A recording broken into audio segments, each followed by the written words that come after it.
o mi o now mi o mi o mi o now mi que o mi o mi que na mi o mi na mi que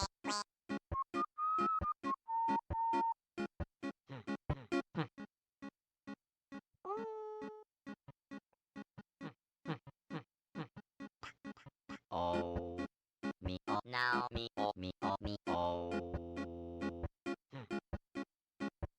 now mi que o mi o mi que na mi o mi na mi que mi mi o que now now o mi mi o que now now o mi mi o que now now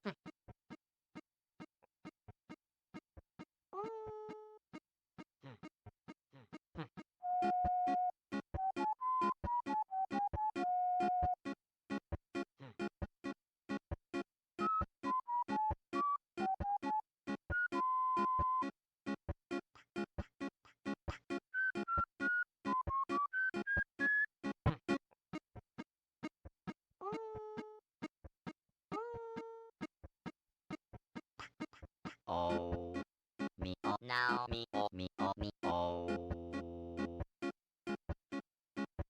na mi que o mi o mi que na mi o mi na mi que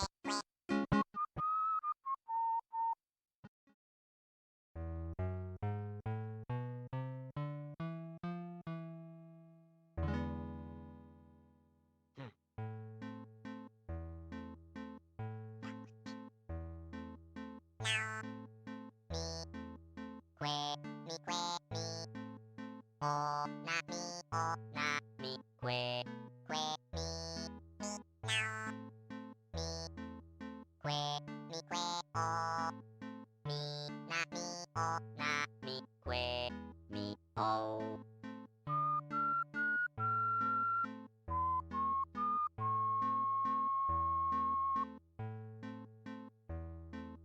now mi que mi o na mi o na mi que mi mi now mi que o mi na mi o na mi que mi o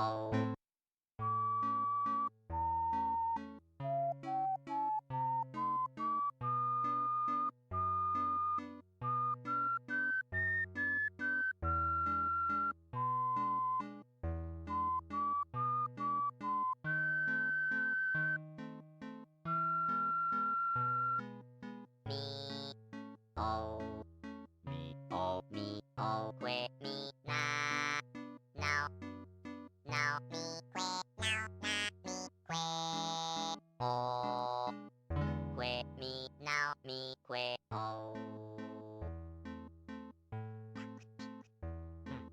now mi que mi o na mi o na mi que mi mi now mi que o mi na mi o na mi que mi o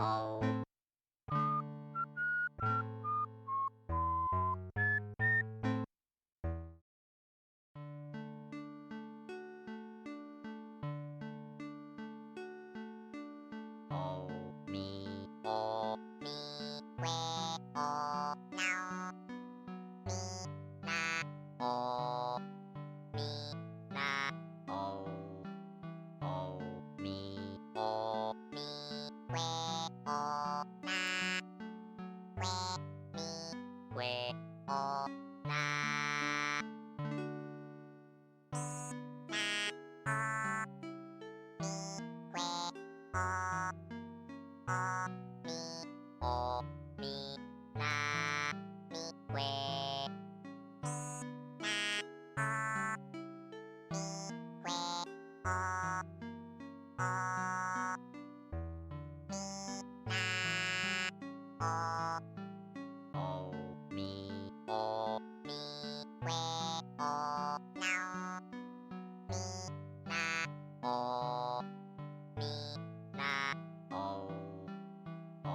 Alrighty. Welcome to the stream. Thank you for Cricket tuning in. I'm Cricketoon. And tonight, I did say yesterday I was going to do a stream and I didn't know what we were going to play. But then shortly after I finished my birthday stream yesterday, I was immediately hit with an update on Steam for No Man's Sky, and it turns out they churned out another big-ass update. So that's what we're doing tonight. We're going to play some No Man's Sky. Check out this new update. Do a little exploring. A little poking around and such. There's no new expedition yet. It did say in the patch notes that they're doing a 13th expedition. But the current expeditions still have like 5 days left. So in 5 days, I would assume the newest expedition is going to happen. So we'll probably just focus on just looking at every little detail about this latest update and see how much of it we can do in game. We'll start things off by actually looking at the website for the patch notes. We'll switch it over to here for now. All right, give me a second here. We're going to grab this screen. Minimize you. And we want window capture.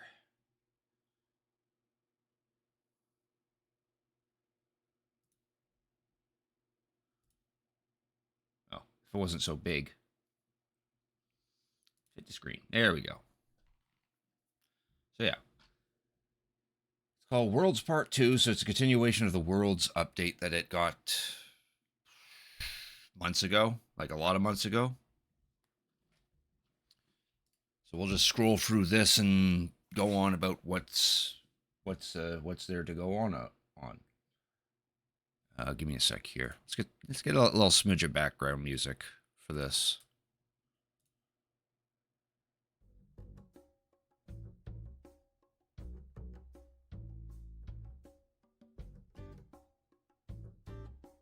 Yeah, that'll do. So, No Man's Sky Worlds Part 2.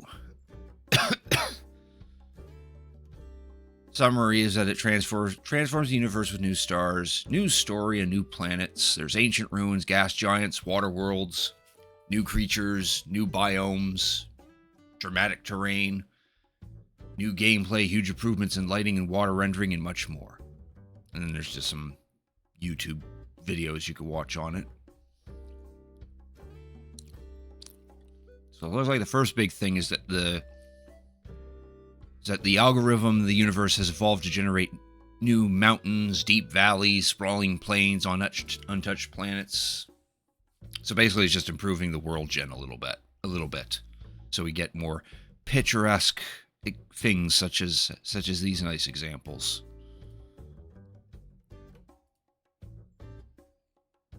It's looking real pretty. The universe expands. A new class of star has manifested in the universe. Purple class solar systems feature countless new worlds ready for discovery. So when the game first came out, there were yellow class systems that you could travel to, and then there were red, green, and blue class systems which you needed separate drives to get to. So now they've added a new class called purple, and I'm guessing we need a drive for it, and we have to do like some kind of storyline to perhaps unlock it. I think we'll have to look into that for sure. It has something to do with the autophage. It mentions the autophages, the other robot race in the game, and there's examples what we can see in some of those purple systems. Saturn knockoff right there. Oceans can now get like really deep, like deep enough to crush you under the pressure. Miles before surface. Illuminate only by the glow of coral, so you can see how pretty it is here going on here. You can make a new ocean base. Yeah, you can. You can even go like really deep and make a ocean base like as deep as you can get it. They harbor many otherworldly landscapes and secretive aquatic life forms. Some examples there, including squids. They added squids to the game. Also, thanks for cricket tuning in, Green Eggs and Night Warrior. Appreciate it. How you guys doing tonight?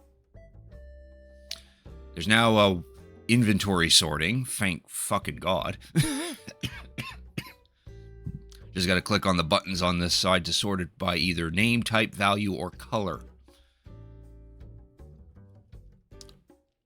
It'll also consolidate items, so you have like separate slots of like the same item occupied, then they'll just mash them all together.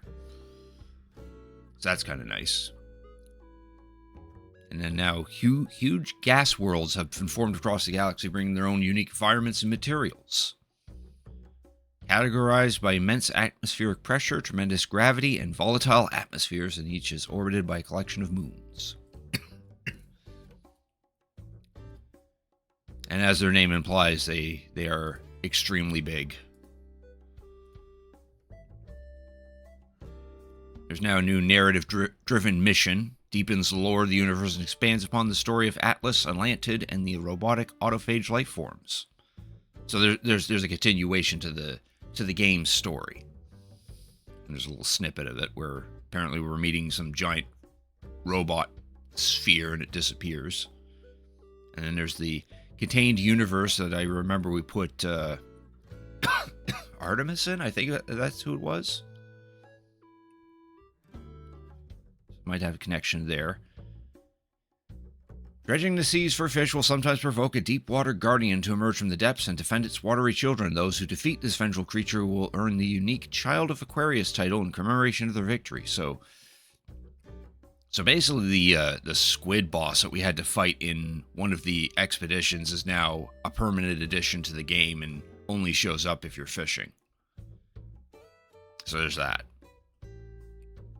And now there's new tank-themed helmets, so you can replace your head with an aquarium, where it can have like a squid, whatever this is, a jellyfish, a boot, a fish. Yeah, literally replaces your head. So if you ever wanted to like role play as a fish controlling an organic body, an organic human body, then yeah. These should satisfy the itch. A sentient boot, exactly. There's now jungles, a new biome, where they'll have dense vegetation as a jungle would. They come in a variety of colors.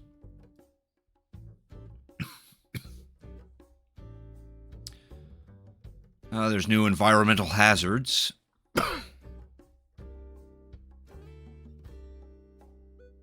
Toxic spores, radioactive fallout, volcanic eruptions, and geothermal geysers.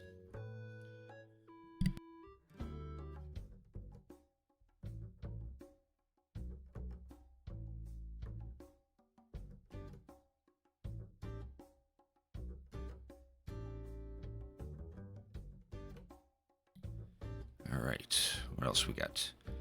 In the custom game mode, we can now switch the universe's population to abandoned, which echoes one of the previous expeditions where you had to do it without interacting with any NPCs or any economy or something. So now that's an option in custom games, which creates a lonelier and more challenging survival experience. So if you're looking to challenge yourself, you can just have a universe where you're the only living creature in existence. There's now seahorses, new aquatic life.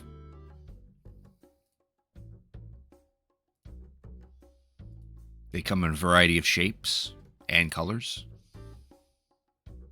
Water once again gets a little enhancement. It has much higher fidelity.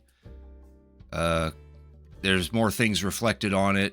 Terrain and reflections improved with accurate lighting and fogging. Yeah, and glowing foam.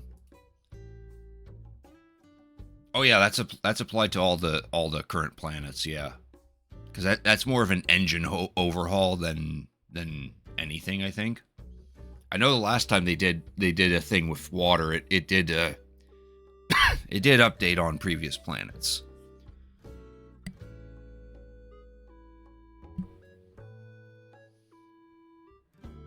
We now have some anomalous creatures. Geometric life forms can be found floating around some planetary surfaces. Not much is known about these little guys, but we'll see them. And another addition to the deep oceans, there's now... You'll find increased hazards. You need to equip something called a pressure membrane so you don't die in these in this deep ocean. Find some rich mineral seams, exotic sea glass, and colossal creatures. If you mod the game, there's apparently an update to it that makes it a little easier. And if you make mods for the game, then there's reducing the frequency of conflicts, conflict handling is improved, and a bunch of other stuff. Frozen planets get a bit of a touch up here as well. More diversity of flora, minerals, and other terrestrial curios. So there might actually be more things to do on a frozen planet. The Colossus Exocraft now has an upgrade that's where you can install a 3-slot mineral processing rig to it. So now the Colossus can refine stuff for you if you have it out.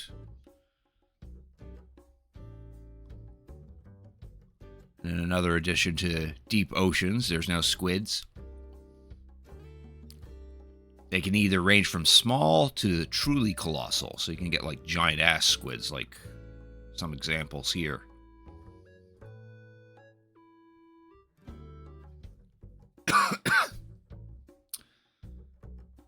There's ancient ruins now as some new thing added to the planets. Find blueprints there and harvest polished stone to learn the secrets of their construction.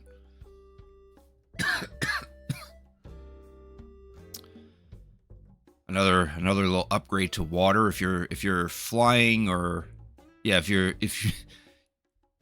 you're flying close to the surface of the water will now reflect the fact that you're flying close to the water with like waves and such. This pretty much just sums it up. What else we got? This fella on the Space Anomaly now maintains a food market, allowing travelers to mass donate different food items each day. Cooking also benefits from a large range of quality of life improvements, including overhauled recipe catalog, more accessible nutrient processors, and a smoother UI experience. So if you like the cooking aspect in the game, then this patch is for you. There's actually something to do with it. And then there's what the UI for cooking looks like now. Another new aquatic life form, manta rays. Some more water upgrades. Tides and waves are now more realistically impact objects floating on the ocean surface. So things should bob and splash around more realistically. I'm guessing that's what it's about. Biodiversity of underwater biomes has been significantly increased. New plant species, mineral formations. So basically swimming on the bottom of the ocean is going to look a heck of a lot more prettier and have more variety to it. And then here's the next expedition, the 17th expedition, Titan. Again, this probably won't happen in like 5 days because the current expedition still has a couple days left on it. But it seems that the gist of it is that we'll start on a mighty gas giant and then basically just explore, complete milestones, and the big prizes are a new unique staff multi-tool and a unique living starship called the Wraith.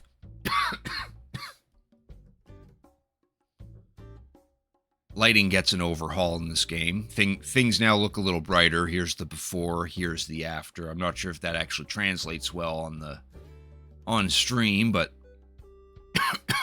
as I can see in here, things are looking a little more brighter. Increasing precision of light sources, how light is reflected and absorbed by surfaces. Hue of ambient lighting more accurately reflects nearby surfaces. Basically, lightning gets a good overhaul. The Natulan exocraft, the sub, now comes with a floating bay. So now you could deploy it on any surface of the water without having to dive into it or something like that. Or put it on land. Yeah. I hope that actually comes with it. I'm not sure. I'm not sure if that's a separate upgrade, but yeah, but that definitely makes the sub a little easier to use. And then the atmospheres of the deep sea are highlighted here.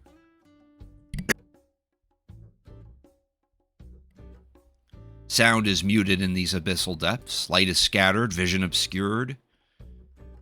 So it may be dangerous to go down into those depths, but that's the thrill of it. Mission agents at a space station now have fishing challenges, and the Space Anomaly now offers fishing-related missions, including multiplayer ones. So fishing gets a purpose, more of a purpose. Now here's a big one. Travelers with a capital ship, meaning one of the giant-ass freighters,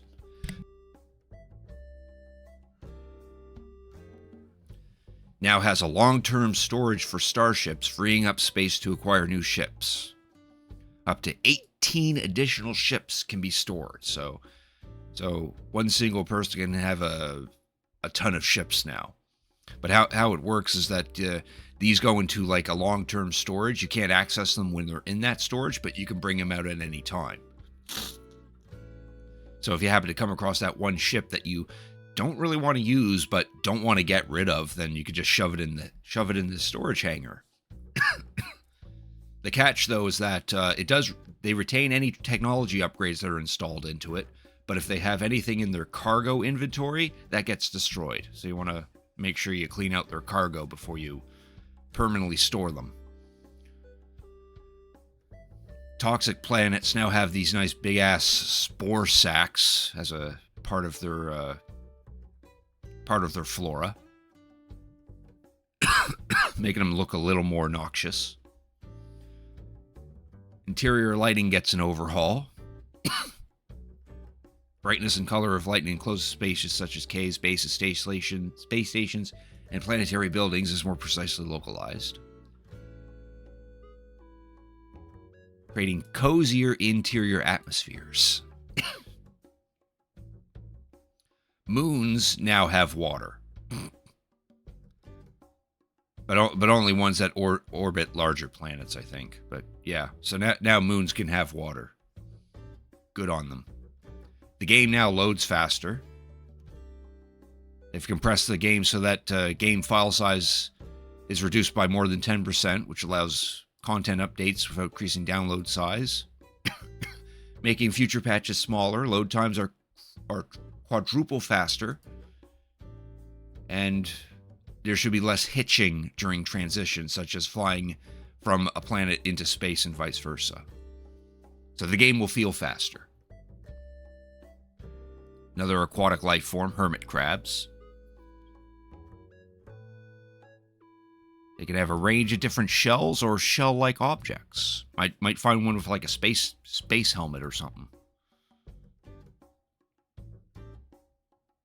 There's now little itty floating islands that could be that are thrown into the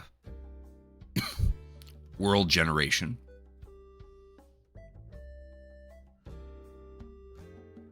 They did do this previously with a certain type of planet where they were actually bigger, but now Now they're smaller.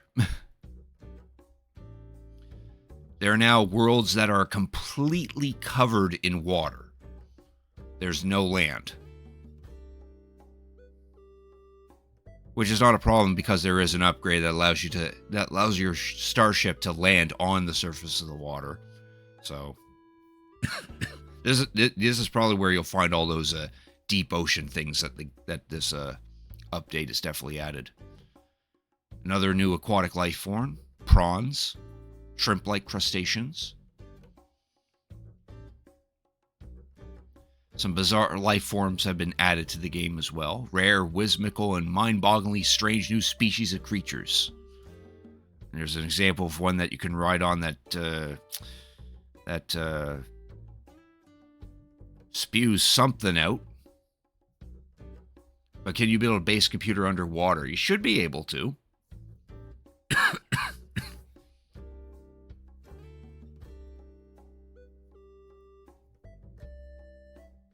Better shadows are now in the game, which you can really notice on that plant.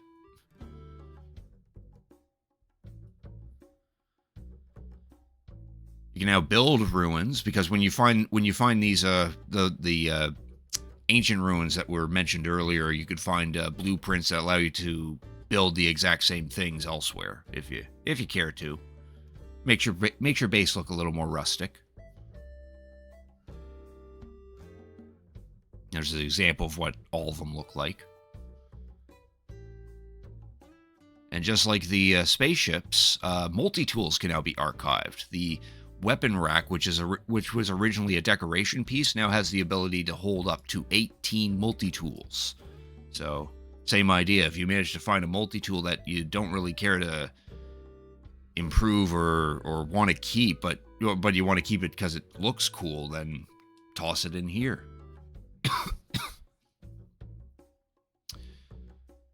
There's now desert environments.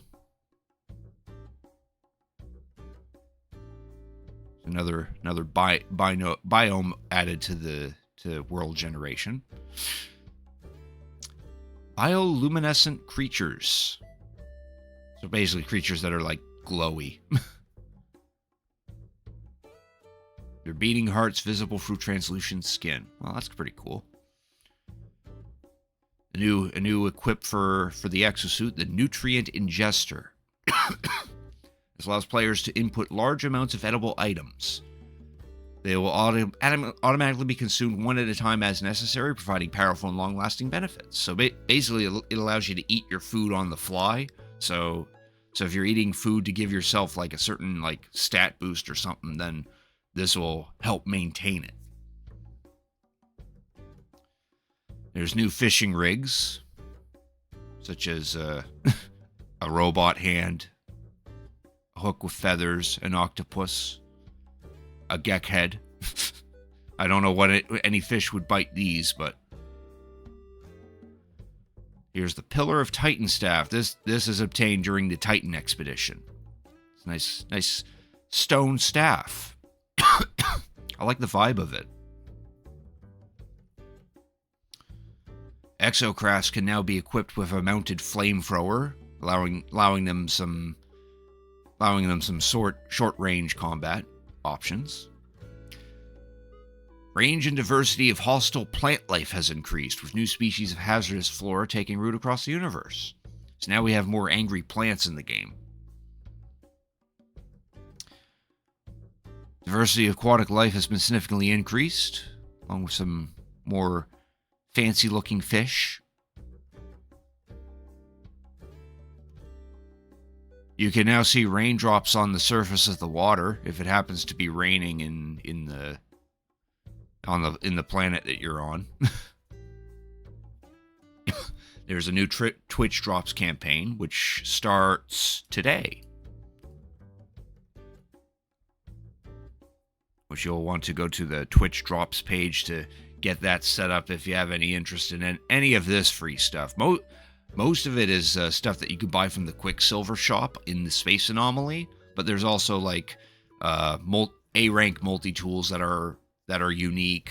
There's pets or companions that are kind of unique in shape, and and A-class ships that will have somewhat unique configurations. And then there's some quality of life improvements. UI and quality of life improvements have been added, including refined pop-up visuals, ability to add favorite bases or space stations to the teleporter menu, east and west compass icons, improved first-person exocraft handling, and the starship attempting to land at the best possible pad in space stations, among others. If you're playing this on PlayStation 5, you now have variable refresh rate and 120 Hz display output, which makes for better visuals and less stuttering.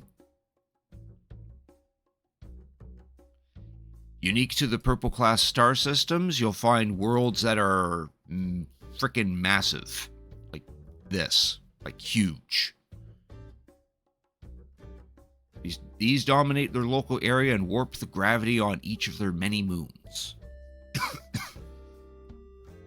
Giant alien plants have taken root across the universe, bringing diversity as well as eerie beauty to each of the planets they infest. So worlds can look a little more exotic. Radioactive planets are more varied and full of life.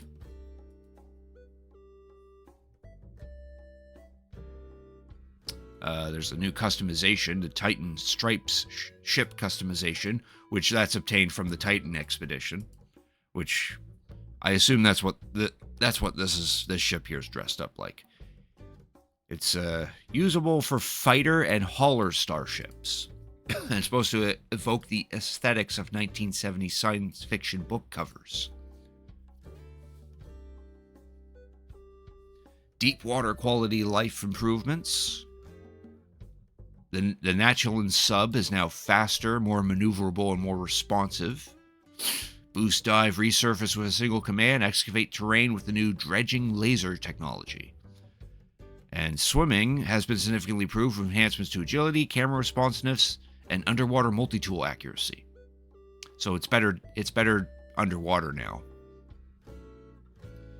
Re-entering atmosphere now has more visual effects, which don't translate very well in this GIF because it's taking its sweet time to load.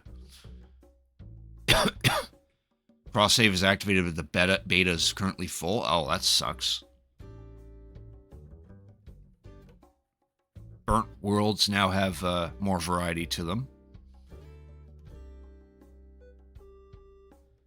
Planets can now fall under the influence of strange weather anomalies, including dramatic electromagnetic events, enhanced storms and tornadoes, and even localized gravity inversion zones. So now planets can have, like, little weather moments contained in a certain area. And then here's a couple pictures of the Wraith, which is the unique living ship that you can obtain from the Titan expedition. That's this blue mess right here. Yeah, there we go. A little more noticeable there. Looks pretty cool. And then that's it. And then it's just all in words where it'll probably go on about other things that those pictures probably didn't say.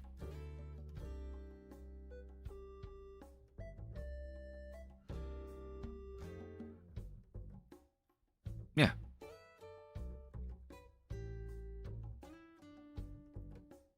All right. So that's enough of that. Let's just get right into the game at this point now.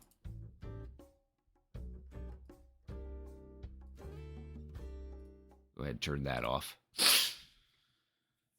Happy late birthday for you, Reno. It's your birthday today? I thought your birthday was later. Much later. Nonetheless, thank you for cricket tuning in. I appreciate it. How you doing tonight?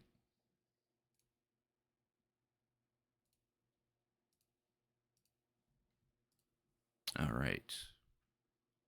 News and patch notes. Yeah, there's the nice splash screen for it. All right, so let's just jump right into it. Oh, hey. There's that. But yeah, the current expedition is a rerun of the Cursed, which we totally already did that. There's 5 days left in it. After that 5 days is up, then Then we'll get the 17th expedition. Oh, you're telling me happy birthday from me? Okay. Thank you, Reno. I appreciate it. Yeah, it was my birthday yesterday.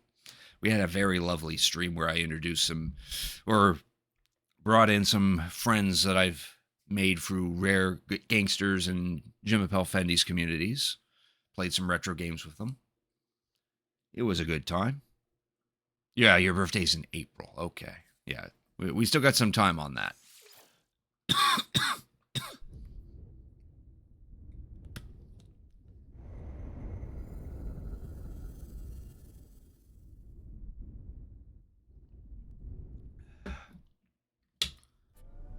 Yeah, look at that. We just quickly loaded in. Usually takes a minute or two.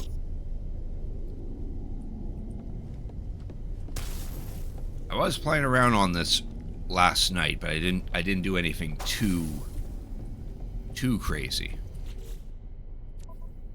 On that note, I now need to change my FPS.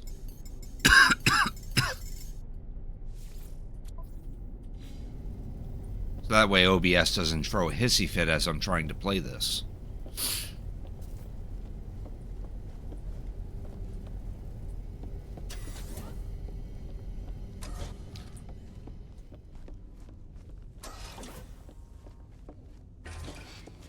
So as you can see, it doesn't look as dark in our on our freighter now because of the improved lighting. In fact, I noticed that there's a good purple hue all over the place.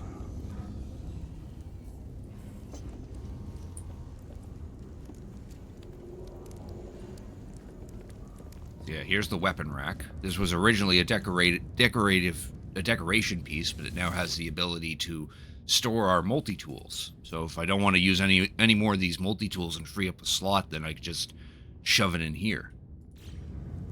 Which I just might do so because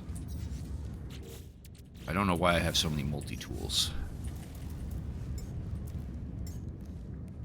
Right now we got this guy equipped, and I kind of want to keep the Atlas Scepter.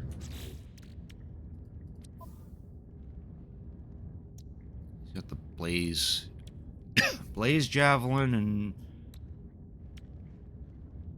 Neutron Cannon. Okay, I think we're still working on this guy. I think that's what's going on with this.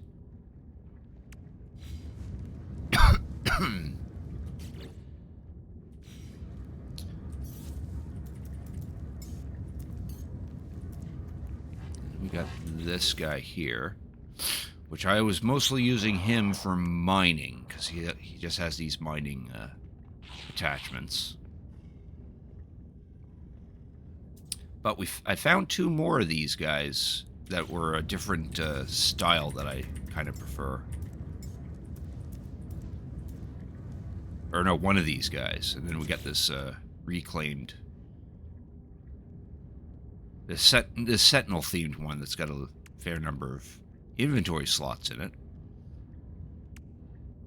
Don't know what I was doing with this one. I think we just picked this up because it was cool and then just had it on us.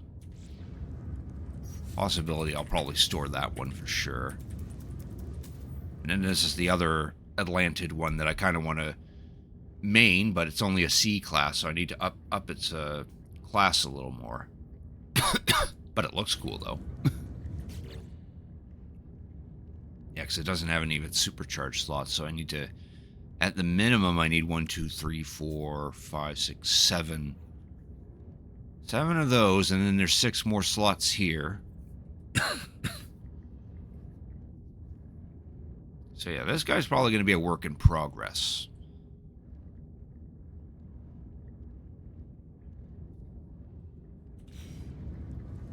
Especially for the nanites. Yeah, because it's going to cost should cost a fair number of nanites to get that upgraded. But I will definitely archive this guy. And now I just noticed they're all C-class. What the hell? That's not right. They're supposed to be S-class. Yeah, that guy's S-class. My other staff should be S-class. Yes, okay. That must have been a graphical glitch.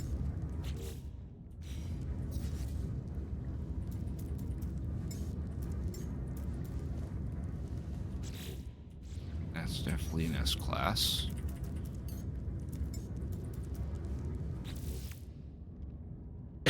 This one's definitely an S-Class. It only comes S-Class in... Oh, no. Actually, no. These come in lower classes, I think. I was just thinking of the ships that they're based off of. And this guy's C-Class. Okay. Okay, I see what's going on here. It's looking at the class of the one I have currently equipped.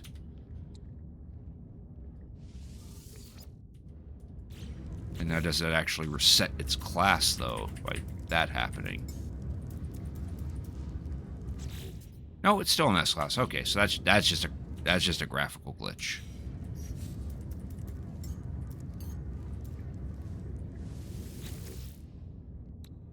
Yeah, so now it sees it as an S. So there's one bug they're gonna have to squash. Let's put these guys in for now. And we'll keep these ones because well, no, actually we were probably gonna store one of these now that I think about it. Yeah. Store the Atlas Scepter. Because this one I mostly use for combat, this one I mostly use for mining, and this one I typically use for scanning. Because they give bonuses to those activities. And as for the Starship one, that one is accessed right here. Just go to here and then select Starship Archive, and now you can store all your ships. Which I did go ahead and cleaned out all their cargo inventory, so I can definitely put him in.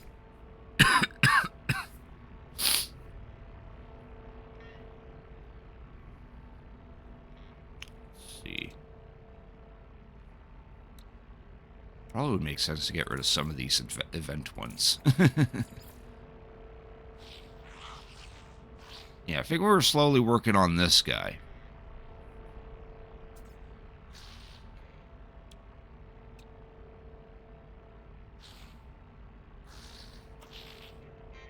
I like the little icons that they have on next to their name. That's solar living. These two are fighters. This one's a hauler.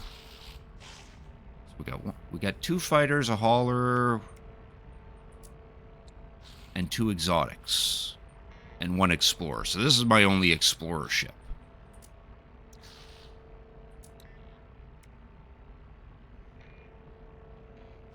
Yeah, this guy I'm still working on too.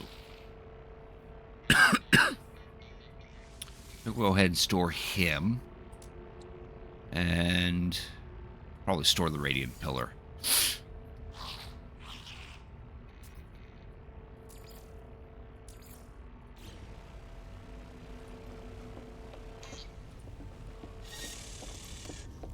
Alright. I noticed there were some new things to buy in the anomaly, so that's probably where we're going to go next.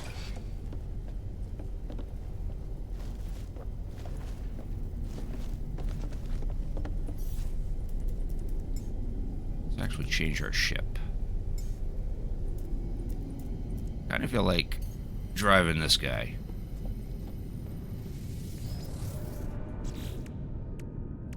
Yes, we still need to work on some of his upgrades, but he's kind of cool looking.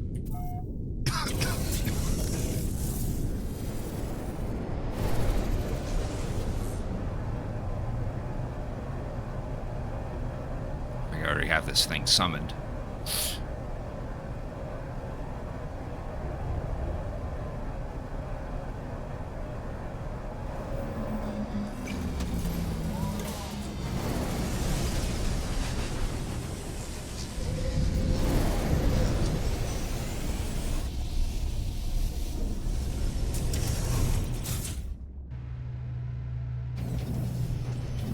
Yeah, and then the other players pop in. Because I do have networking enabled.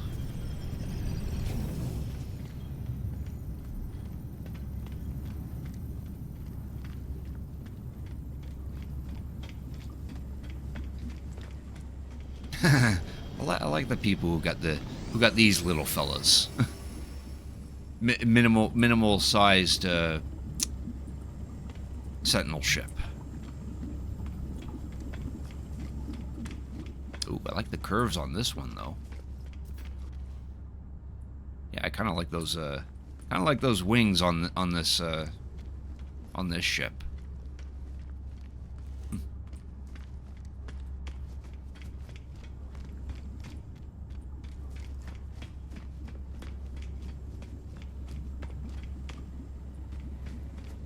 People with the Starborn runner.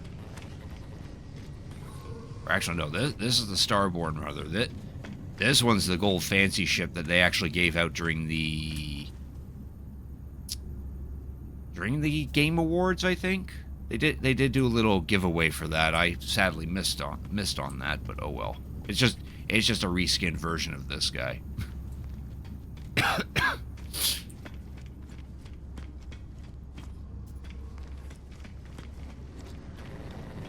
Nexus is where we can find those fishing missions if we care to do them.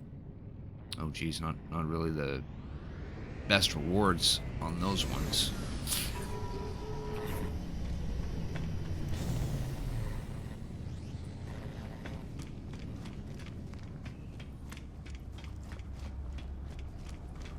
Oh, bumped into him.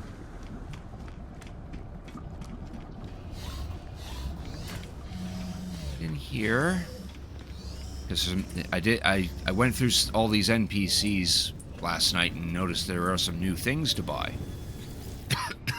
I don't think it was anything in the ship upgrades. Yeah, no. All I'm missing there is just a small little upgrade to shields, the emergency warp unit that I have no use for, and small upgrades to the weapons. We'll get those when we actually have the nanites to spare.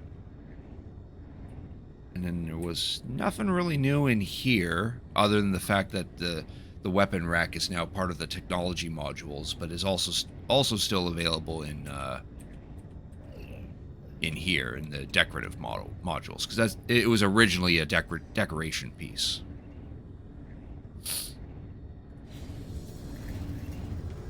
But I did notice a couple things in the exosuit vendor. Here's the nutrient ingester,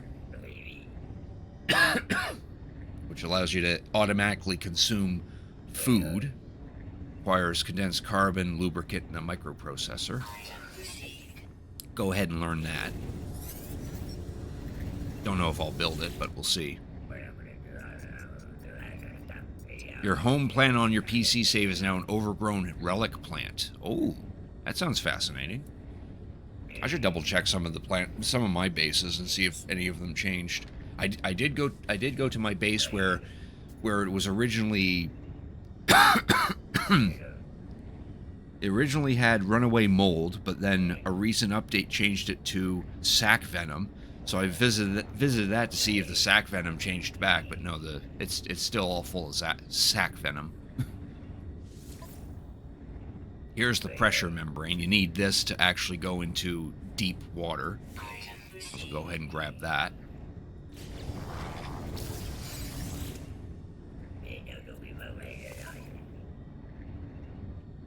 And then there's this. Exocraft Summoning Unit. High-powered matter teleportation device. This personal translocator allows any connected exocraft to be instantly transported to your location from anywhere in the galaxy.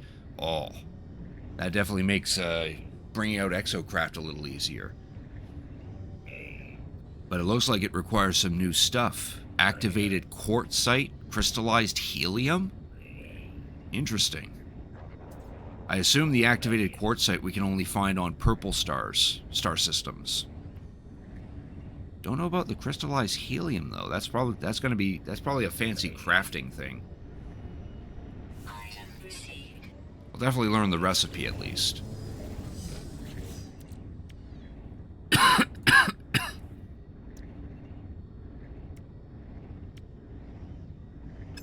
don't have efficient jets on here?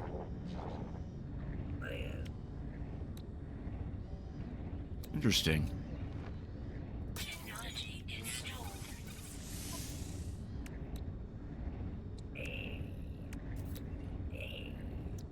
Yeah, so we need 2 new things for this beauty. Here I just need some lubricant and some condensed carbon, which unfortunately I am depleted of my condensed carbon thanks to thanks to the last expedition I was on.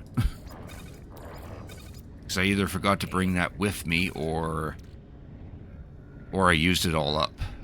I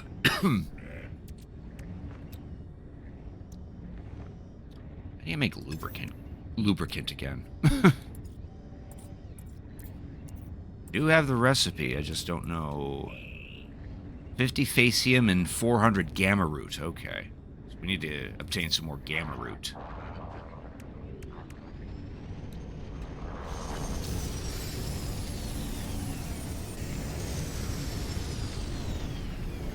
I don't think there was anything new in multi-tools. Like my balls are full of venom. No, the sac venoms are little purple balls where if you get too close to them, they'll shoot spikes at you. But they are collectible, and they sell for quite a bit in the economy. But picking them up also pisses off the sentinels, much like Gravitino balls. They're a risky investment.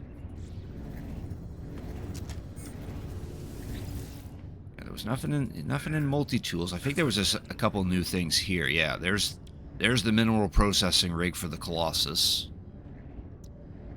There's now a mounted flamethrower. And then here's the dredging laser, which allows the Natulin to do terrain manipulation. So that's definitely worth grabbing. That requires lithium. Where do we find lithium? That's a new one.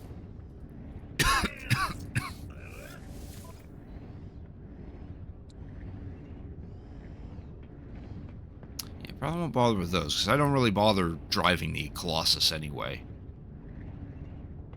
And I don't really use my exos... Well, if I'm using the exosuit exocraft, then I have some combat, but that has its own flamethrower. Probably better to save the nanites.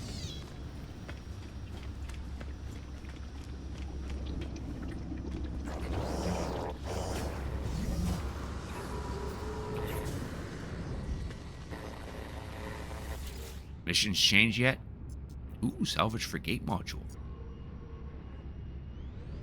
That's almost tempting to do, but I can't remember if I actually need any salvage frigate modules. I probably don't.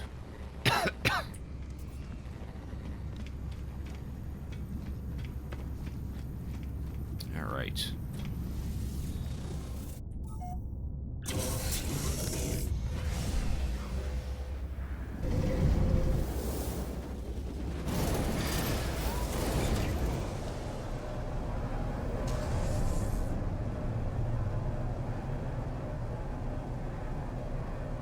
Back to our freighter for a minute.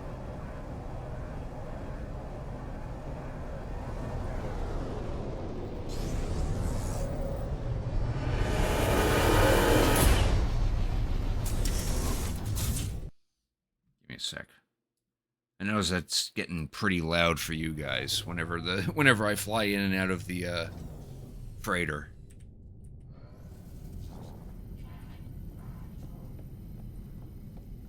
Yeah, all these fancy graphical enhancements, yet some of my crew members are still stuck in the ground.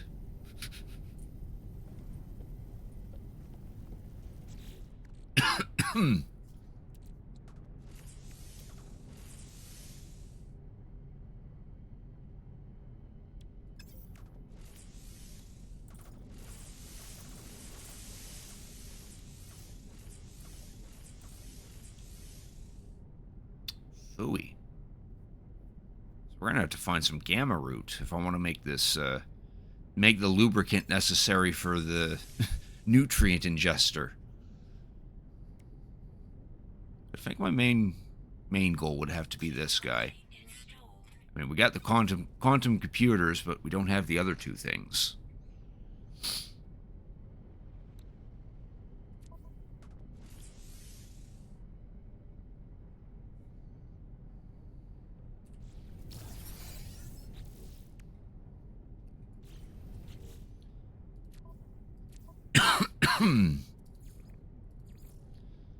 What does it say here? Activated quartzites created by the harsh environmental conditions on extreme weather planets.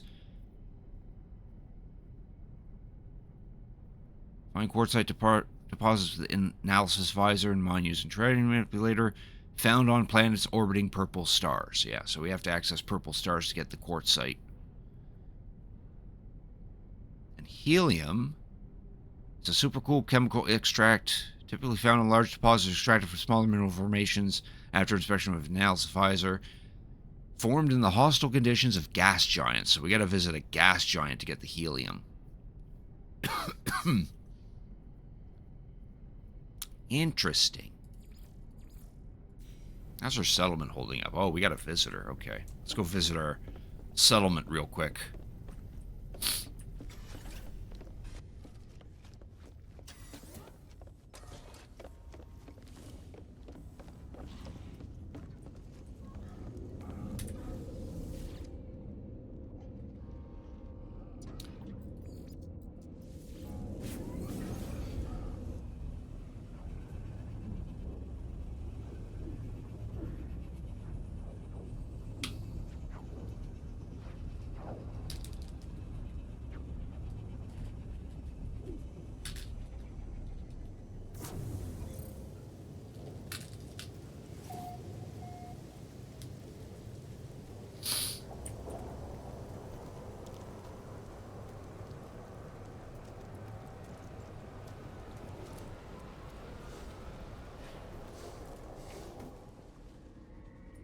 So here's a big difference in the new lighting. With the previous lighting, every time I came in here, it was like really dark. But now it's actually, you can actually see everything in here now. All right, how's our settlement doing? We're still A class. 65 citizens. Our happiness is at the max. We're not entirely maxed on our productivity, but we're doing pretty good. Our maintenance cost is quite low for the productivity we're doing. But we definitely do need to up that population. I think by focusing on that, we'll probably get this to an S-class settlement. All right, who's the visitor? Citizen Vodistin announces themselves with a flourish. A traveling inventor, they offer to sell us plans for silicate mine. So we can either purchase the technology, which adds a silicate mine feature to our base, but then we go 98,000 units in debt, or we can tell them to shove off. That probably will up our productivity, and that's actually not too bad of a debt. Yeah. Take the risk.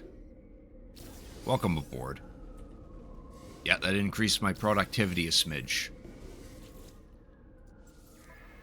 Oh, we've maxed our productivity. This settlement's now making 1 million units a day. That's good shit. Now I just need to work on the population. Need to focus on on the population.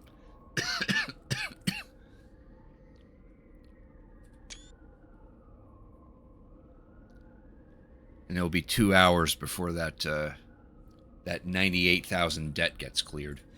Oh well, that just means I won't be able to get the items that this place produces.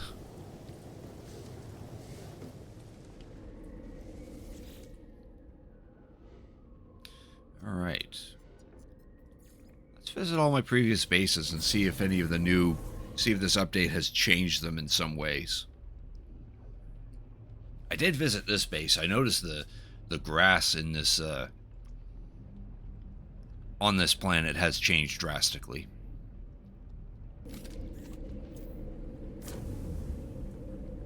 But aside from that, it doesn't really look any different. Yeah, like there wasn't any of this flowing grass that you're seeing here. Still got our runaway molds though. Seeing that I'm here, I might as well harvest those because we could always use the nanites. Make sure we're using our appropriate multi-tool. Yes.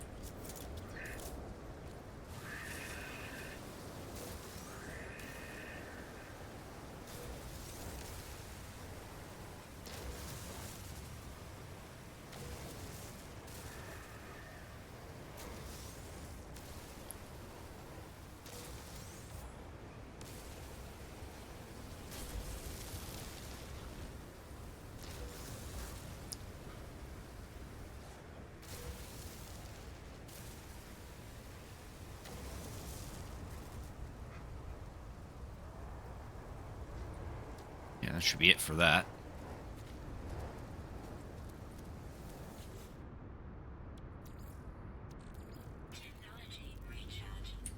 Well, let that siphon some nitrogen.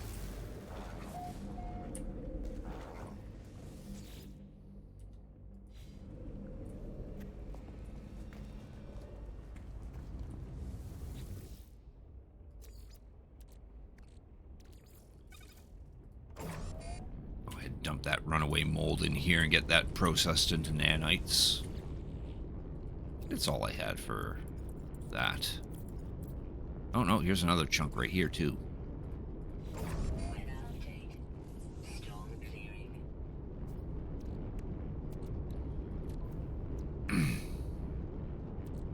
Nah, that should be it.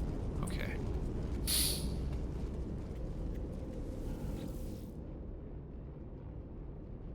Alright, now we'll go to our modest mold farm, which is on an ice planet.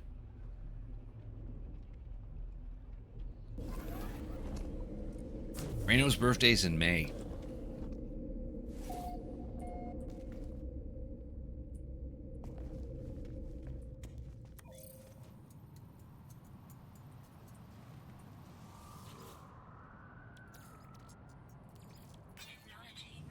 Get that running so we keep the batteries going.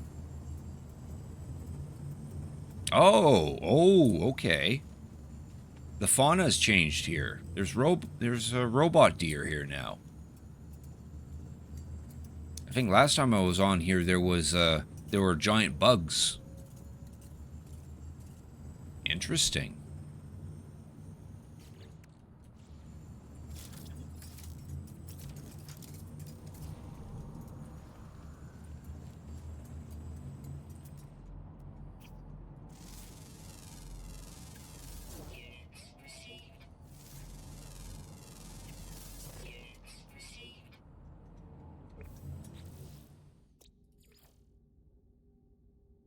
I see. All the previous creatures on this planet are extinct and are now taken over by a robot deer. Well, I'm not complaining. I like the robot deers. In fact, I think I have one or two of them as companions.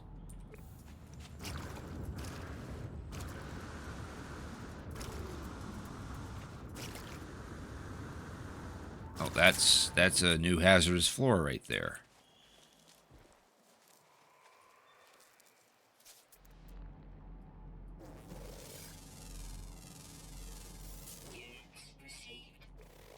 It's just simply aggressive. Well, now it's dead.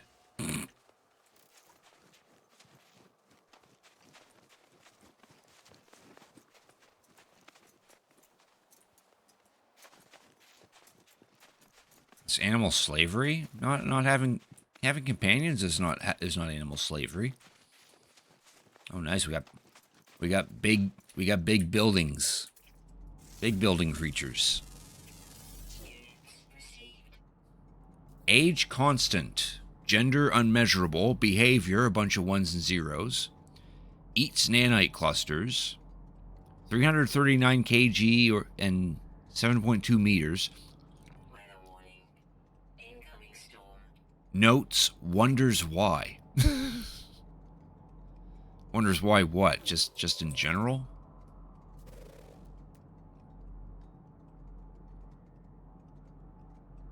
Probably questions its existence every single day.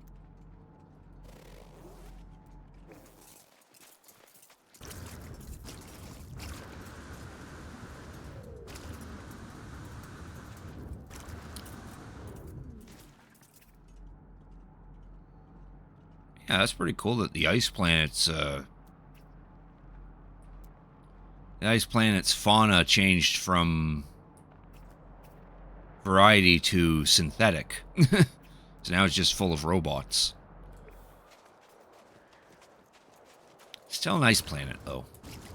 Still cold as fuck. Saying here it's minus 104 Celsius. That's probably more than enough to freeze you instantly.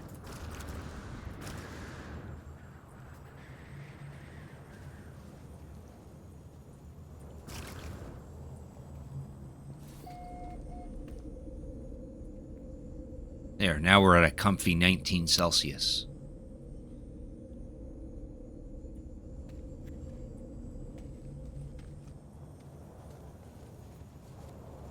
Well, since we're here, we'll go ahead and grab some more runaway mold.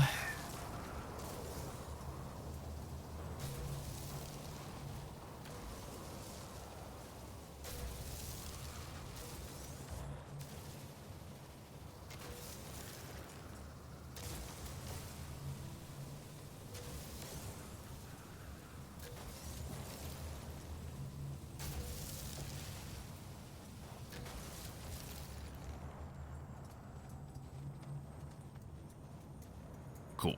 All right, we're good. Just gonna put that in a refiner now.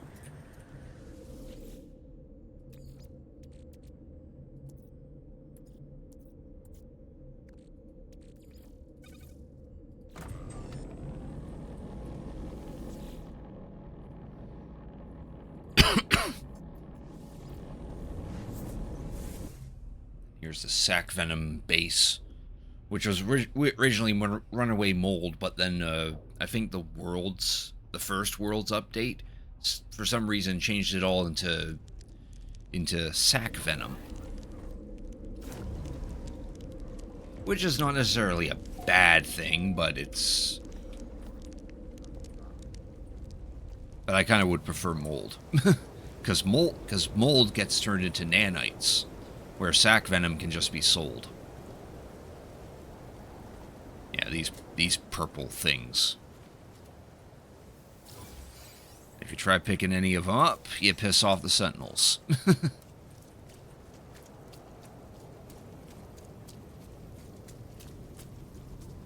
I think we could just hide in our little house here until they stop aggroing us.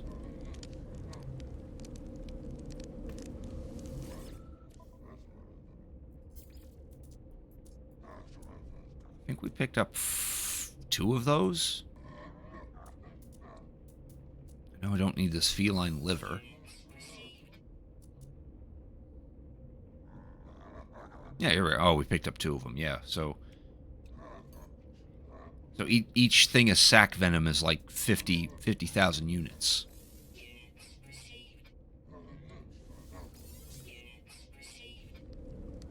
So if you were to take the time to grab all the sac venom that's sitting all the way over there, then you could probably easily make like a ton of units.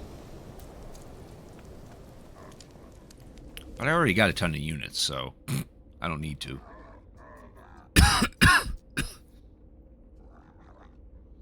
There was a couple bases that I made in some of the expeditions.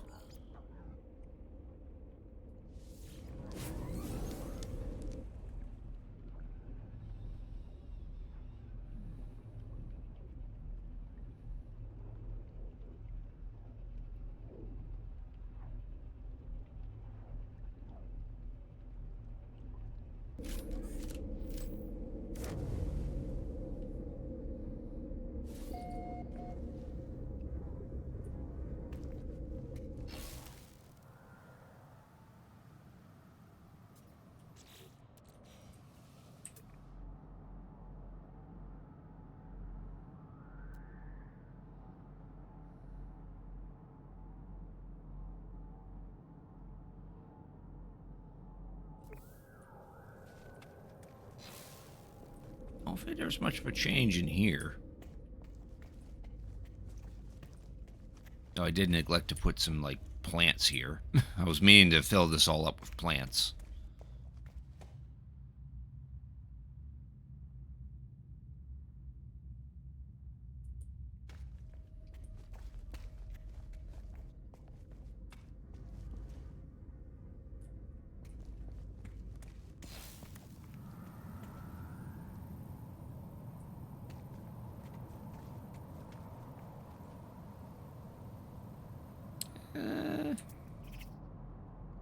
No, this place doesn't seem to have changed much.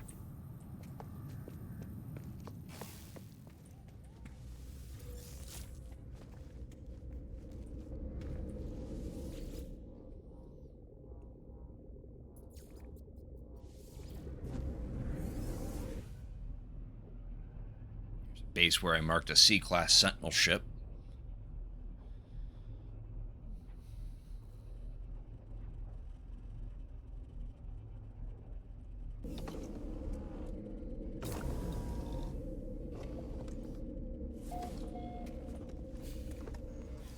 Why is you still sitting there?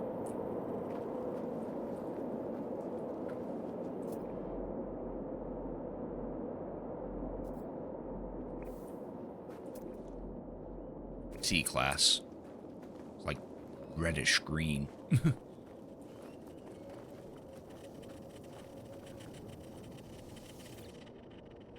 Ooh, I'll take that Facium. We actually need that.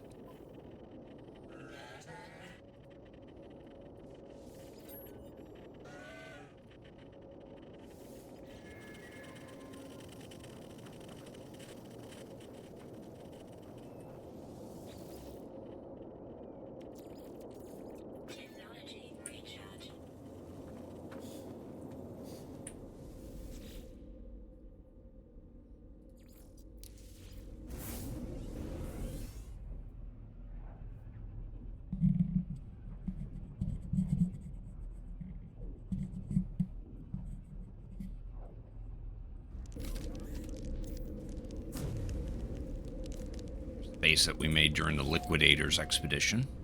And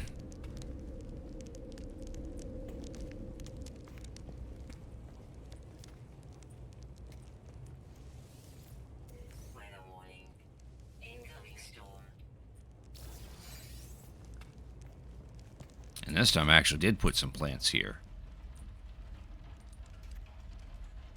Not ones that we actually need, though. We need gamma roots. But here I only put in an Abelum Pearl, Gravitino Ball, and Sac Venom.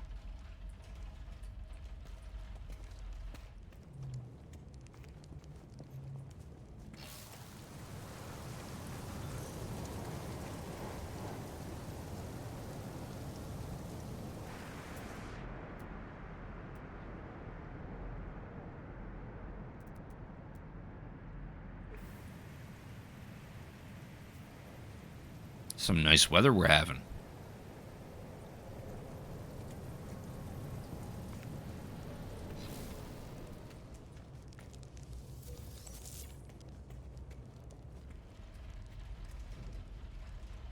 Easier to view it in here.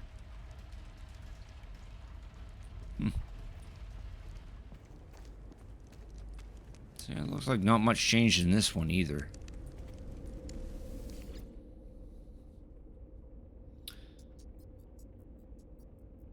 Then we got this base.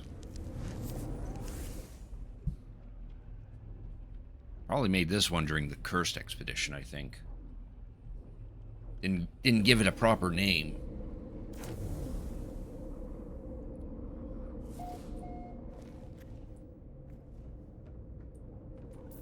Did give it some lights.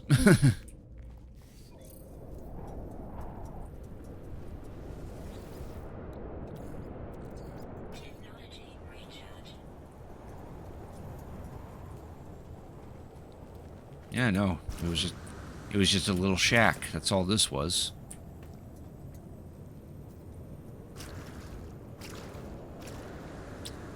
Convenient. Let's get these storm crystals. Storm crystals are always nice. Oh, this has robot guys on it too. Oh, these guys look cool. They're little ball spiders. That's kind of cool.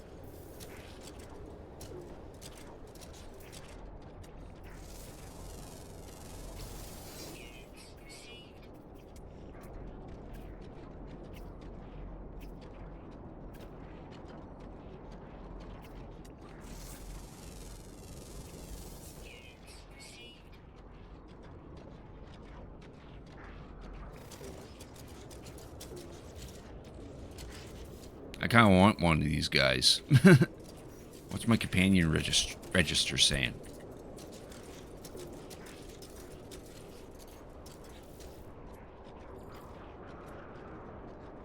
20,000 nanites gives me another slot.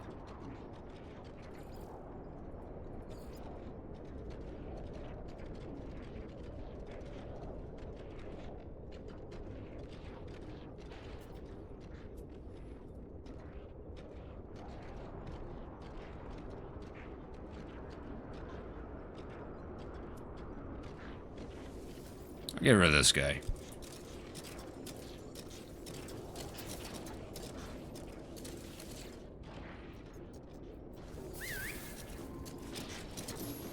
There, now we have a ball spider.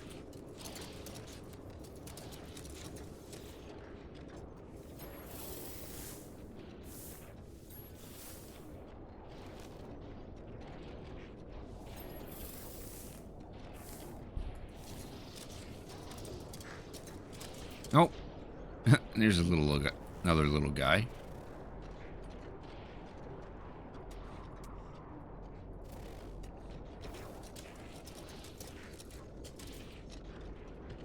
Oh, I've already ID'd him. Okay.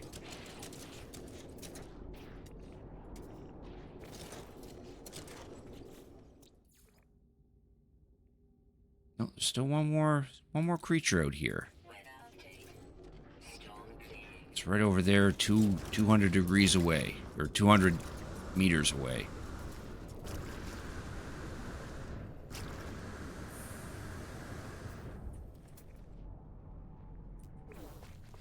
Extreme night radiation detected.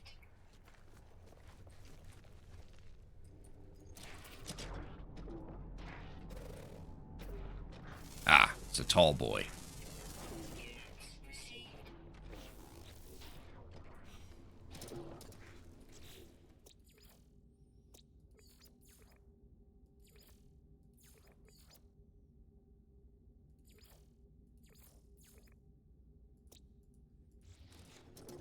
Oh, that's cool. So the fauna on this planet definitely changed.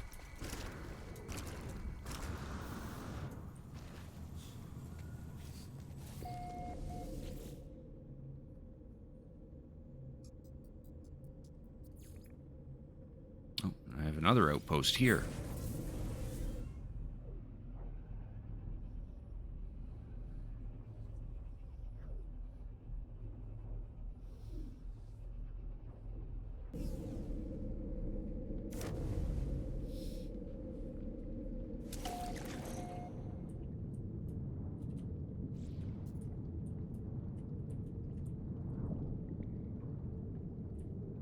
Stuck.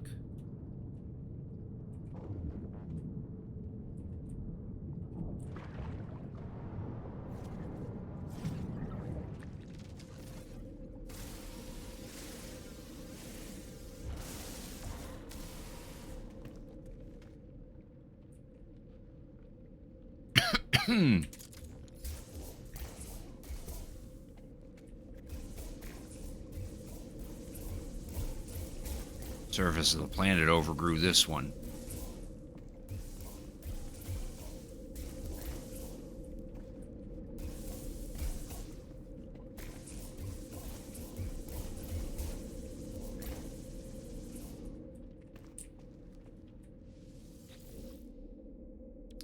So this was just a little underwater base. Recharge.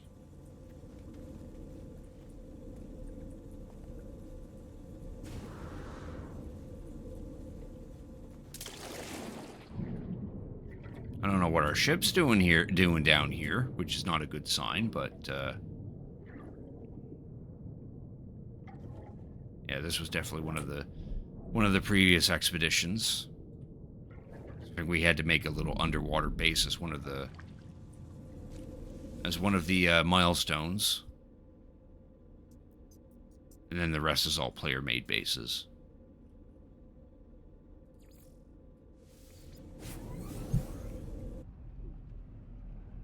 Let's head back to our freighter and see about doing that. Seeing if we can visit a purple star. See if there's no restrictions to doing so.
This is a purple system. It looked purple.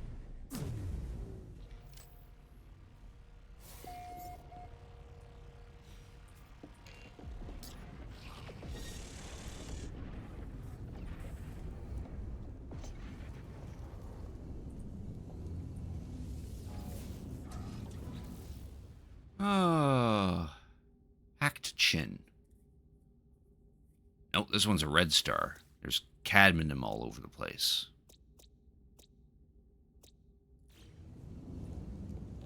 So I guess I can't tell red from purple.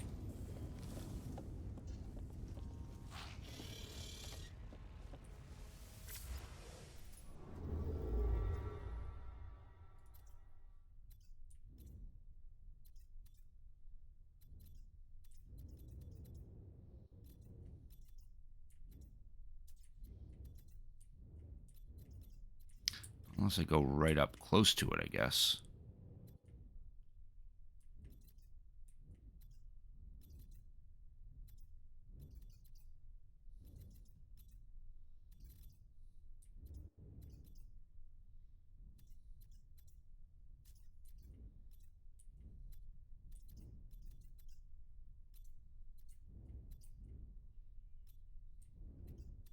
Oh, that's blue. Okay.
Nope, this one's a blue system.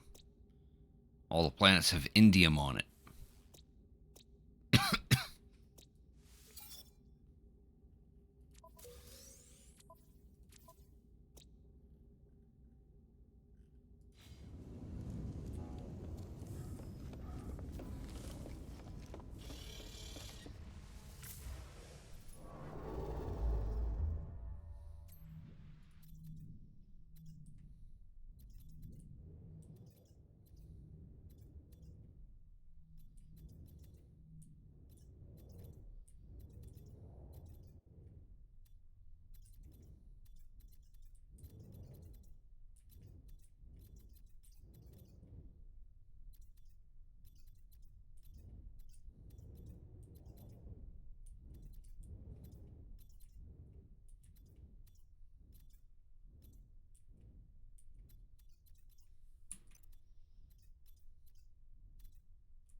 seeing any purple stars.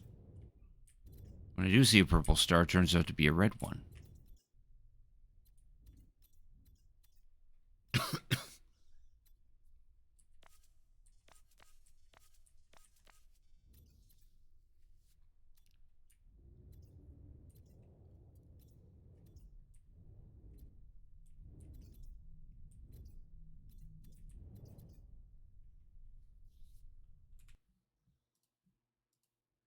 I hate to do this, but I'm going to look this up. I don't want to be spending too much time staring at these stars.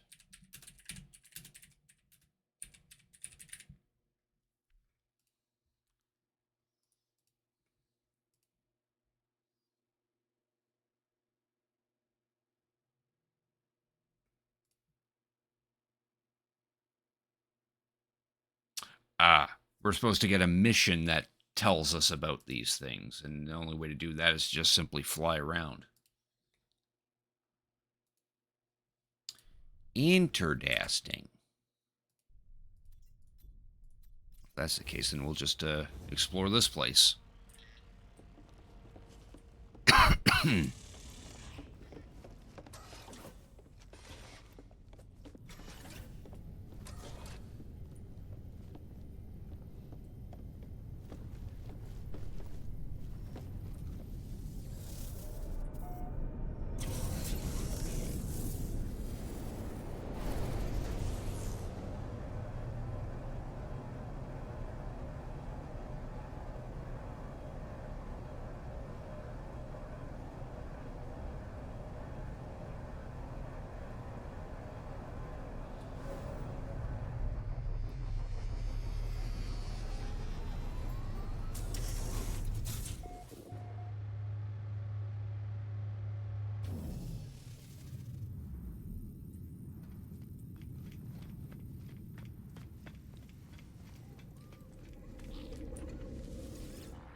I've got 4 handy, okay.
Oh, why did that one leave so quickly? I was going to talk to him.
Go ahead and get that mission happening. Do want to improve our standings with some of the guilds.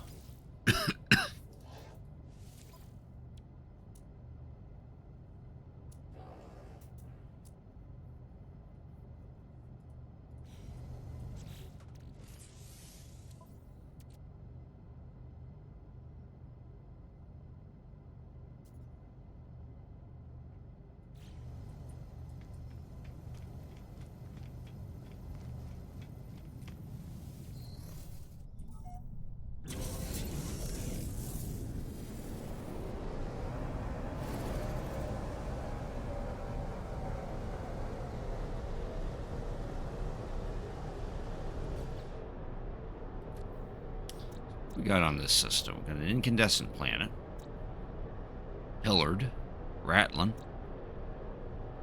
Sub-Zero moon, skeletal moon, and a charred planet.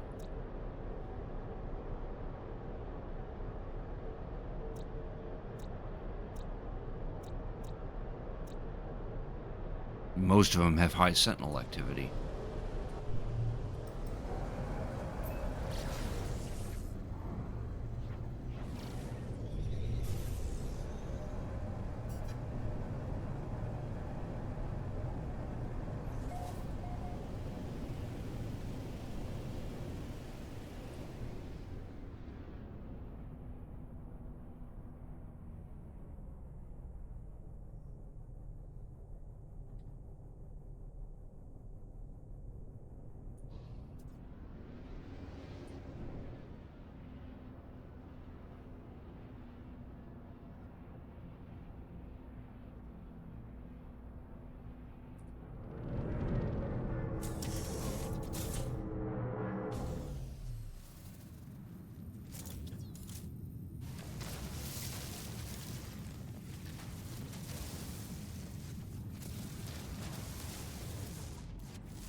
One sentinel down.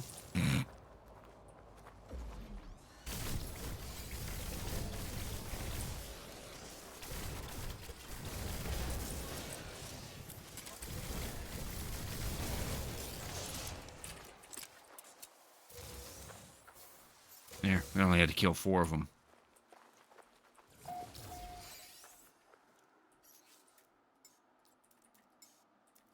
Warning. Sentinel combat unit deployed.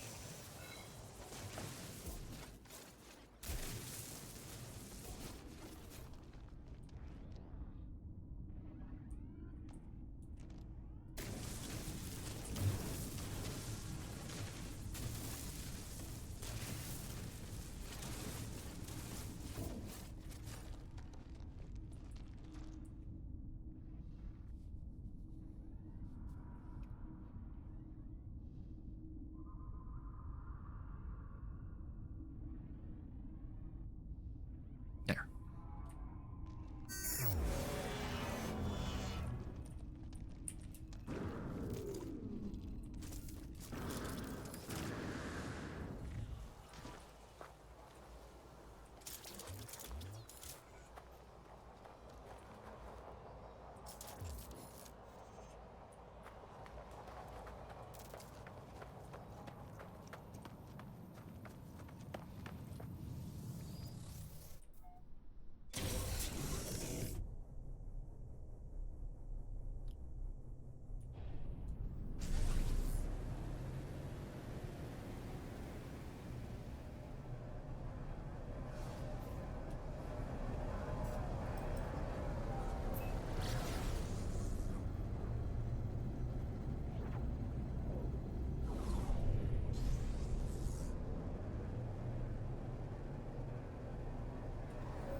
That starts it off. Okay.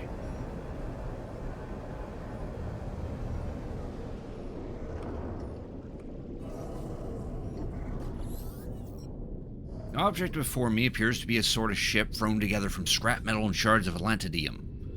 It moves with a pulse-like rhythm. Hello, hello. Say hello. Which? Who speaks? Wearer entity? Worn entity?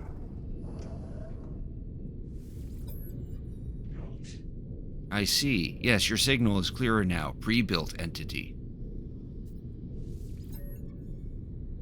The voice is silent for a moment before responding simply. I am Divergence Fragment Yabli Alpha. My ship? The voice makes a sound like laughter. I understand. My shell does resemble a ship. Like any autophage, I salvaged and built this body. I simply required a shell that could fly. I built myself not long after Korvax Prime was destroyed. Speed was critical. And you?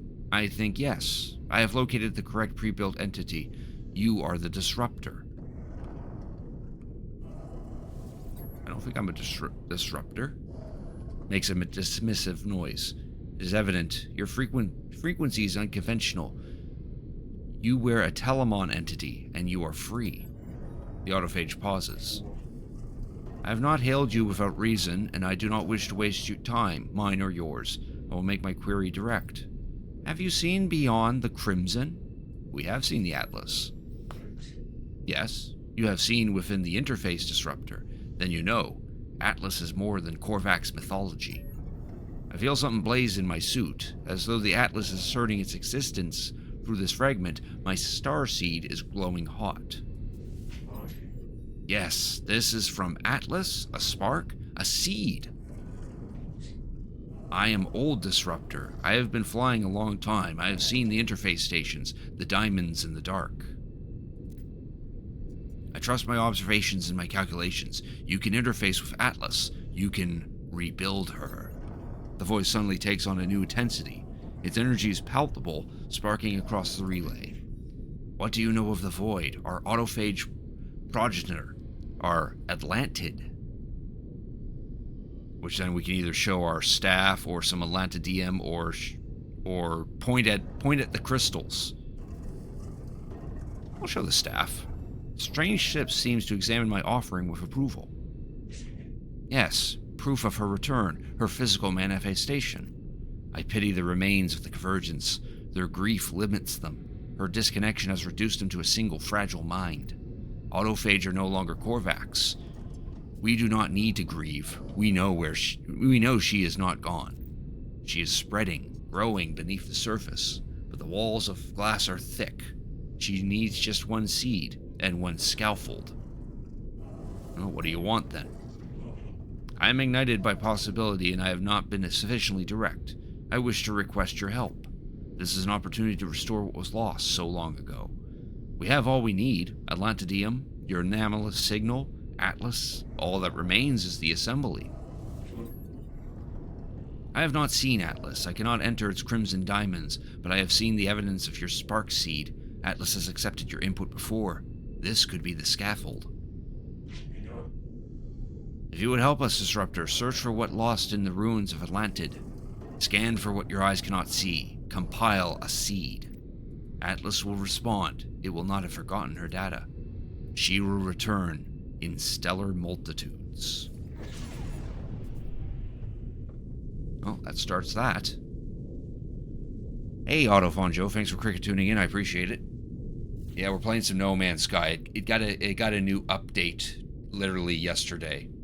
There's more story to do. There's some new things, some quality of life changes, whole new star system to explore and all that. So now we can make this thing, the Memories of Atlantid. We need an Echo Seed, 3 of them, and a quantum computer.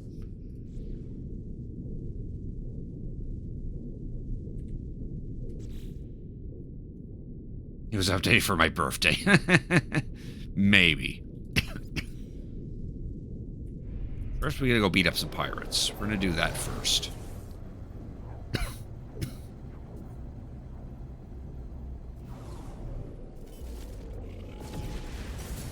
Oh.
have simply attracted more pirates.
The hell?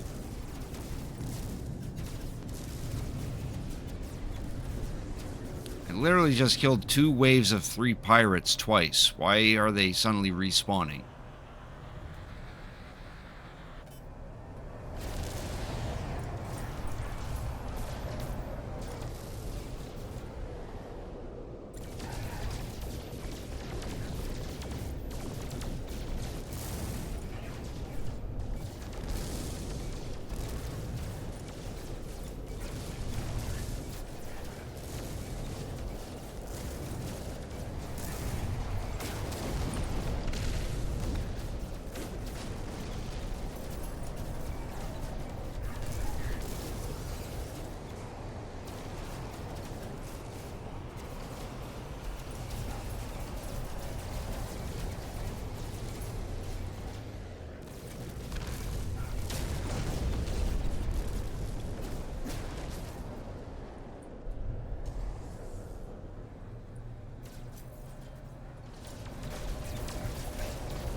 There we go.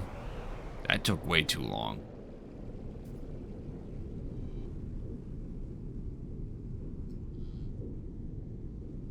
Yeah, good thing I bought a bunch of lasers and bullets, indeed.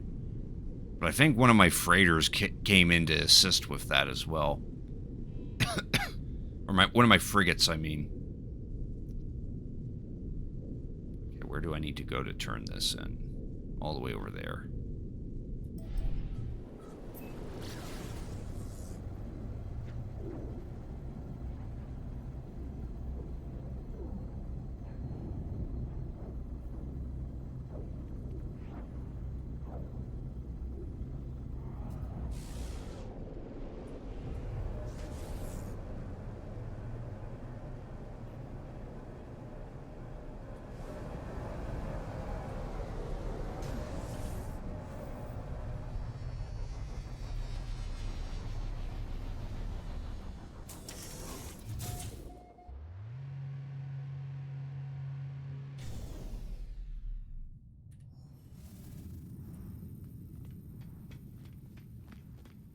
Weather today was great. Or the warm weather. Oh, lucky you're getting warm weather. Past 2 days I've had good covering of snow, and today it was like really cold. It was like minus 11, and the wind made it feel pretty close to minus 20.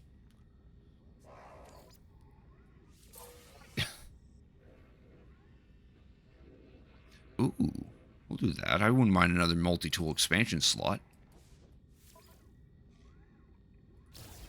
Just had to kill four more sentinels.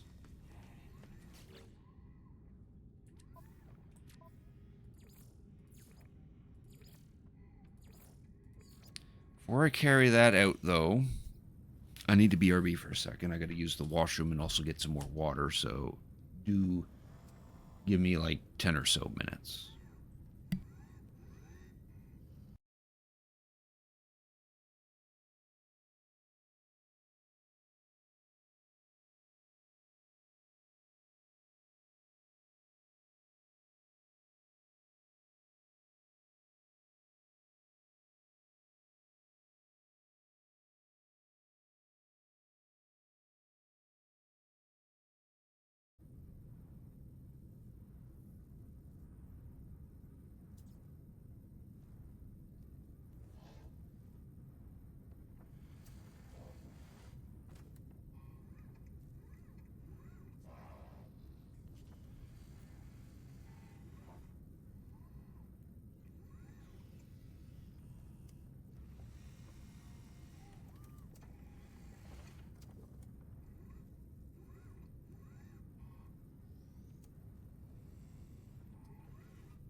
All right, I'm back. Sorry that took so long.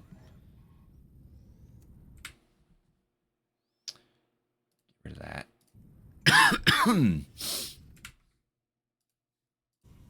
Alrighty. Oh, hang on. That.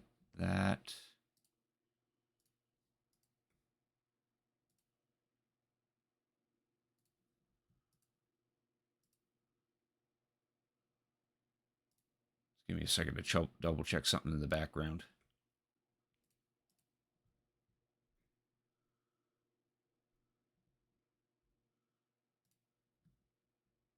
All right. Minimize that. There we go. All right. So what we're gonna do now, we're gonna do this because we're gonna get a multi-tool expansion slot item from that. Because why not? And then once we get this mission done, then we'll focus on this new story mission that just popped up.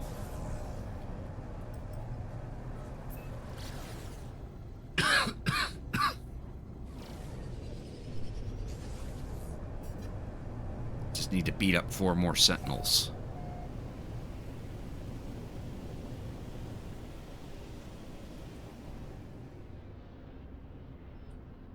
Oh, there's a boundary.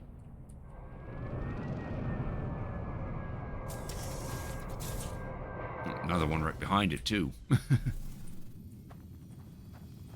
Ooh, Gravitino balls. Don't mind if I do.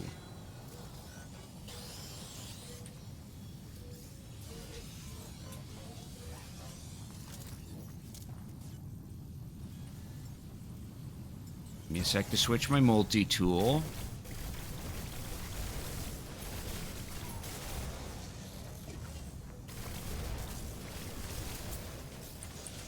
There's our 4 sentinels.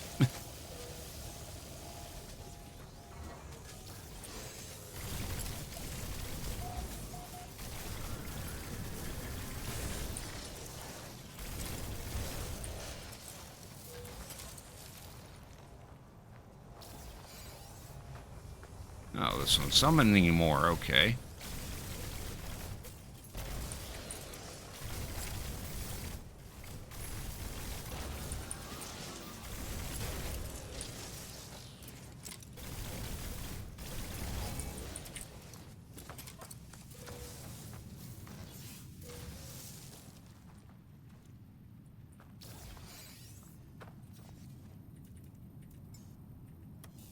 Damn it. Warning. Sentinel walker detected. Yeah, I know. We're dealing with it.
Alright, so for this quest, we have to go to Dissonant Worlds and scan for something called an Echo Seed. We have to do that 3 times.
There's one.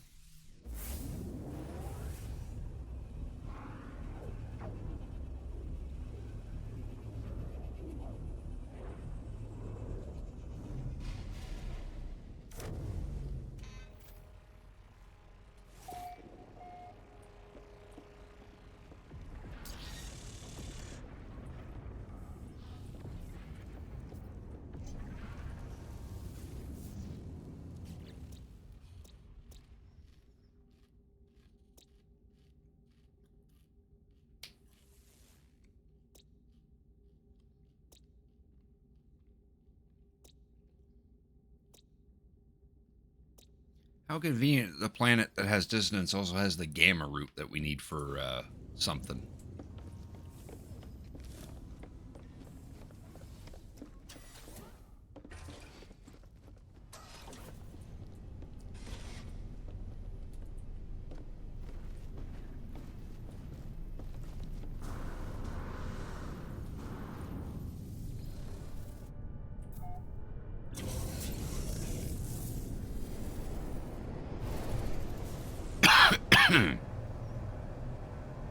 Before we do visit that planet, though, we'll go to the space station.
Radiation protection 40. Technology recharge. Technology recharge. Technology recharge.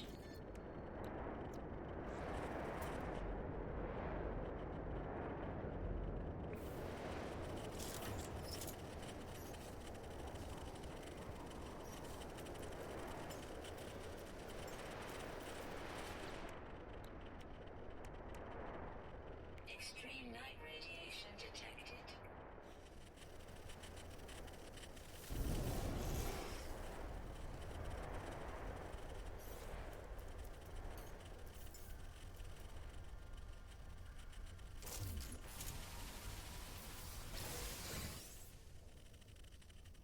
There's one echo seed.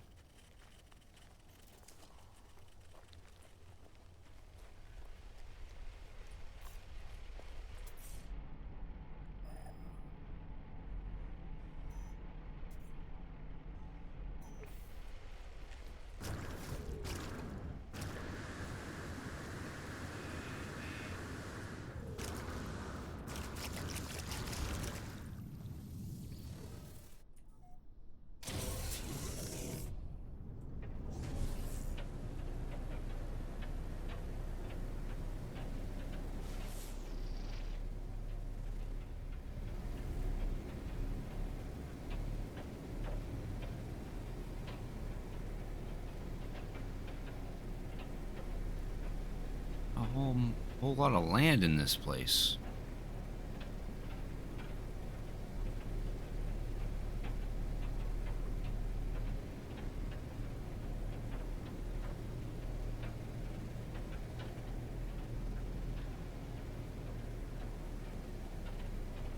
Extreme radiation detected.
Yeah, that spot had two of those echo seeds next to it, which is very convenient.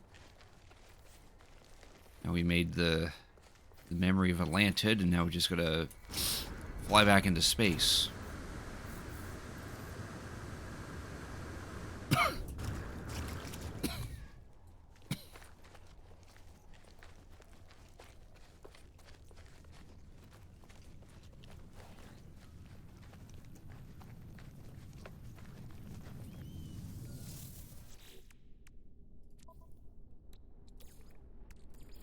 Technology recharge.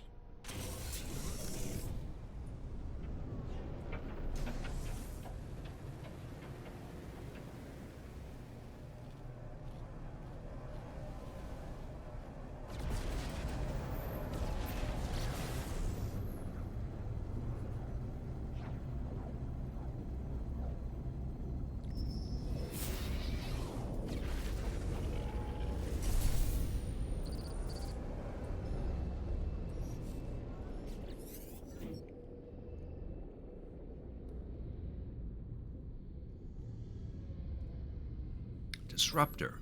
The metallic voice is pinched tight with anticipation. You have the data? The seed? This is well compiled, an echo of what was, of what could have been, of her. Disruptor, this seed can grow a new prime, and then more trillions across the ley lines. For a time, the voice is consumed by static. When the signal finally stabilizes, the autophage is mid-sentence. Components, the scaffold, and the back door. Asked to repeat.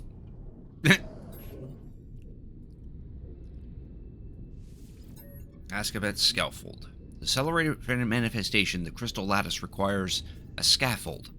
Atlas is the optimal scaffold, unlimited access, the route to her reconnection. Now, what's the back door? That is you, Disruptor.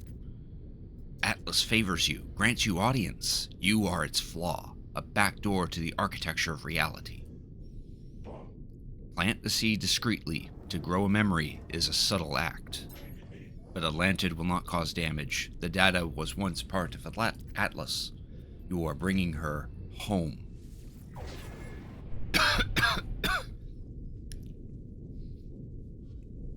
Alright, so now we gotta find an Atlas interface.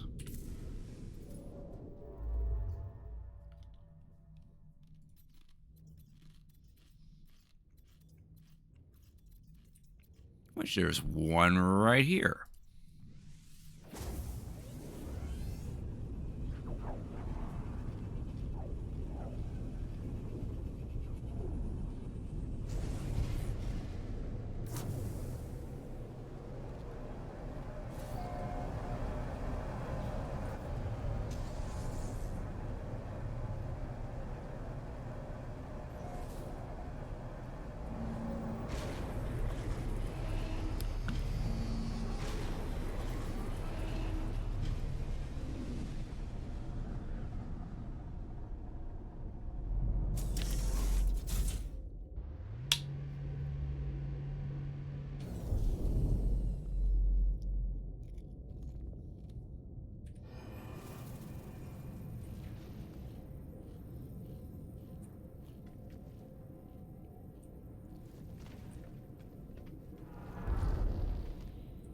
There's no glowy bits on the ground in this one.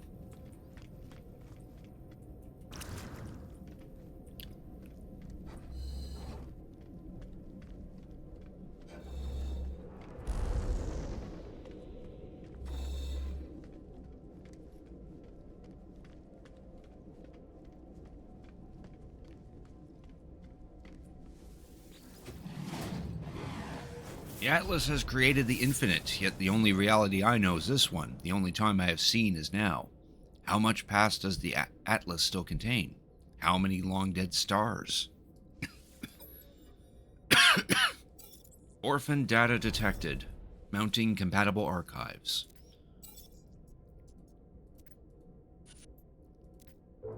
Timeline conflict detected. Locating suitable memory block for resolution. Searching system timeline.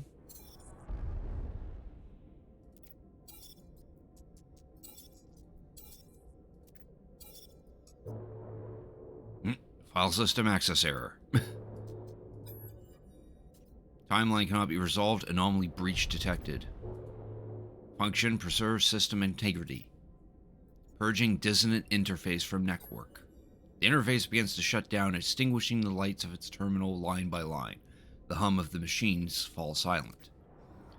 Only a single source of light remains on the screen, a string of characters blinking against the darkness. Touch the characters. 1,000 voices cry out at once as the screen reignites, awash with color. The terminal has become a kaleidoscope of images, endless memories streaming from the data packet and into the interface. Is this real? Can you hear us? Interface siloed complete. Generation access granted. Memory payloads prepared. So we get to select either payload alpha, beta, or gamma. Let's go beta. The data on the terminal shifts, suddenly focus. As images show, they become more clear. I feel them stretch from the screen and begin to wrap themselves around my own mind.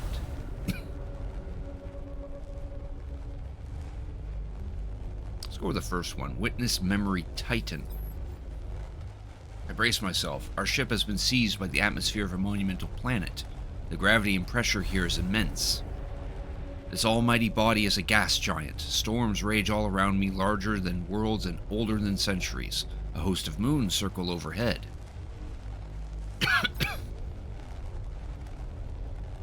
Terminal continues to overflow with images, fragments dancing between the atlas and the packet I assembled. Oh, okay, so we get to select all of them.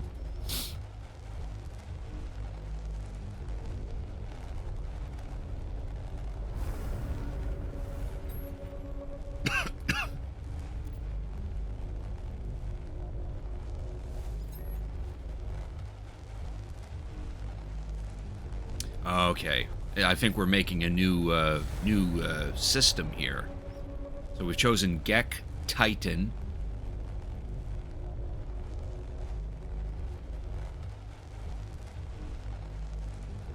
Let's say Storm.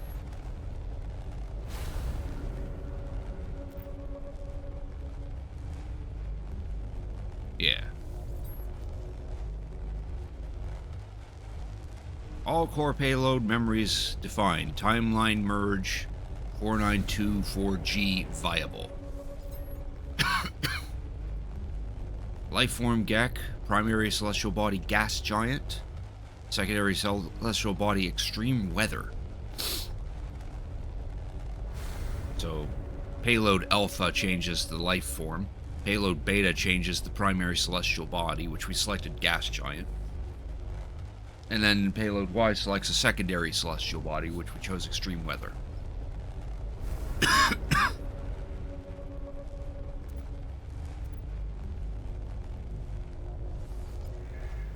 Cloud of memories that swarmed around the interface collapses, their infinite dance of possibility sliding to a single reality. The terminal falls silent.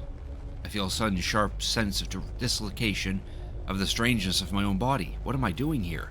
What have I just done?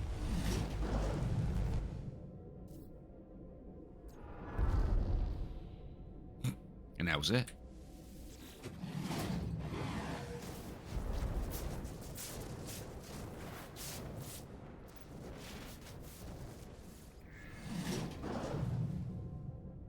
So something tells me we just created a new star system.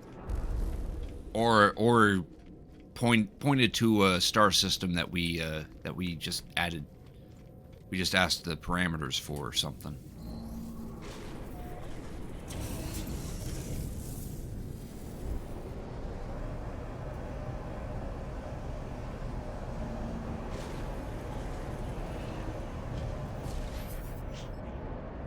I felt it, Disruptor. I felt it. An ache in my own crystals, a burst of life. She has manifested a star.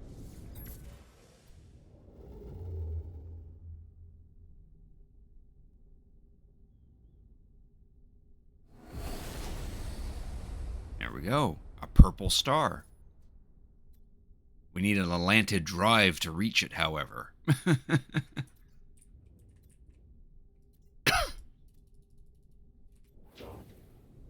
Did you see her? Saw a new star. Ah, yes and no. The star is both a memory and a manifestation, both restored and newborn. Matter and time are orthogonal. Prime, as was, cannot exist in the now. But she is returning. Let us see for ourselves. Trace a route through the stars. I will try to follow. I built my body in haste. My vision is limited. But yours?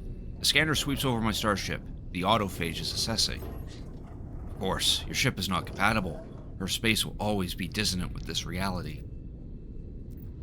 I have an idea. Over the years, I've detected an anomalous space station. There's a construct on board. A complex entity. They know many things. They will know how to configure your hyperdrive. I know the anomaly. I theorize you would, Disruptor. Its form resembles yours. It is free. Polo. I do not question your friend is wise, but they do know the glass. They cannot help here. Hyperion, then? A pre-built engineer? No, they will not have this knowledge. Find the construct. Let us meet again in dissonant space.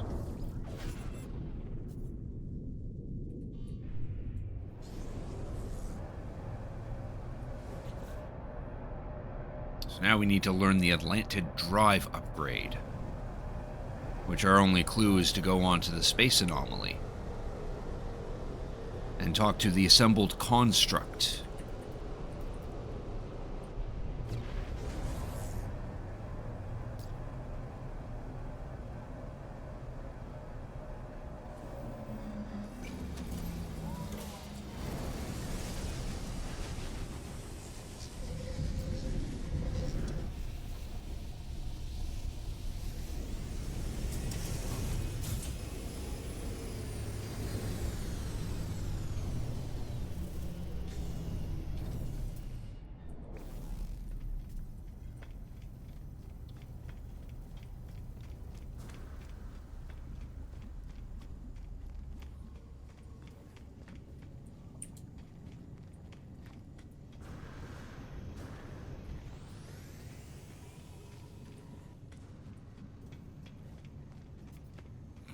Skinny looking salvage ship. There's an exotic one, nice big wingspan one.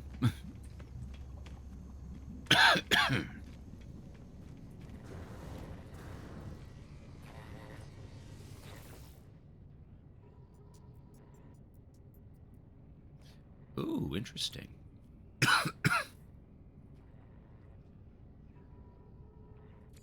We could use some lubricant.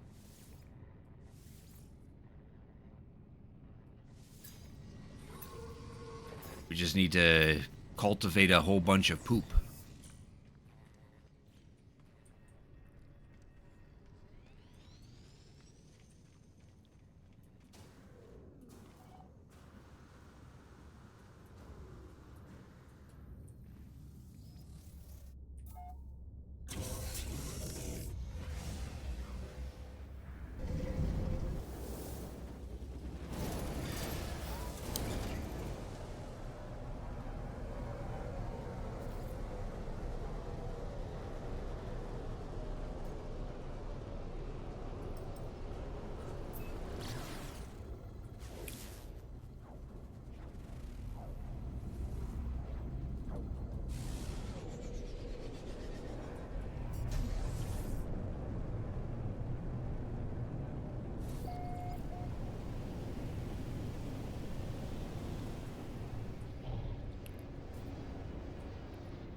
Basically, we just got to feed the local wildlife around here.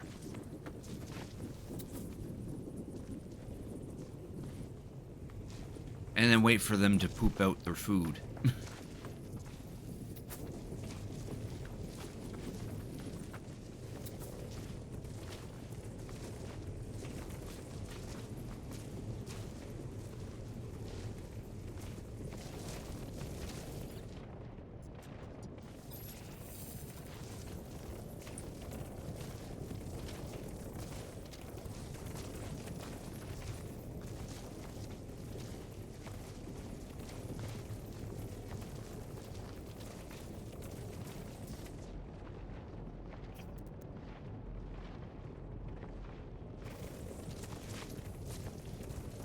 Yeah, there we go.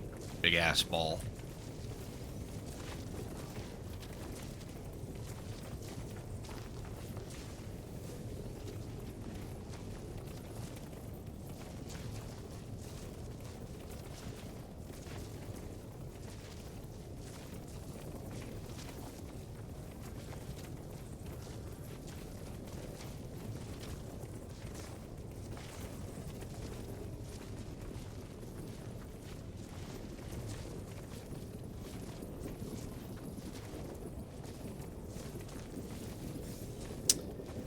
Sadly, no. We need 702 units of this stuff.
I saw one of them actually poop, but it went through the mountain, so I can't pick it up.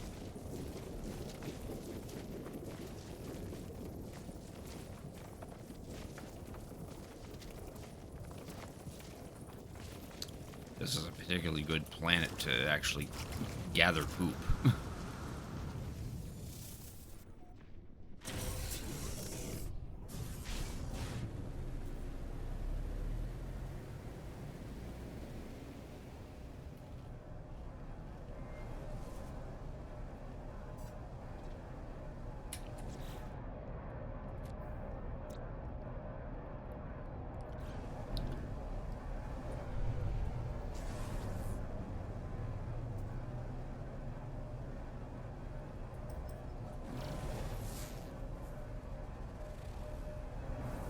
The nest.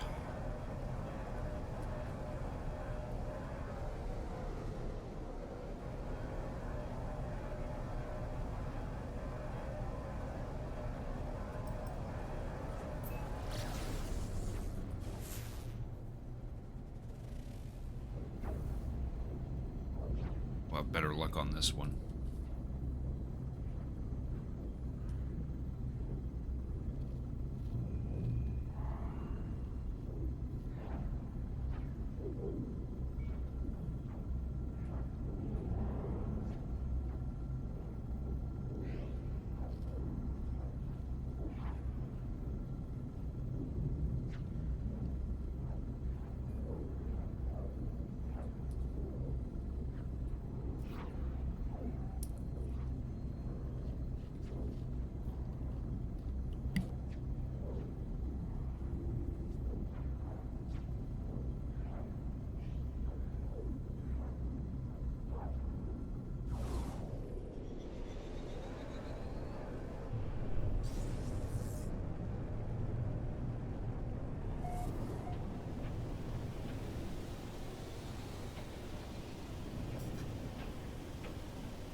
I love when you feed one of them, it alerts all the others.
Oh, nice. Unlocked an achievement.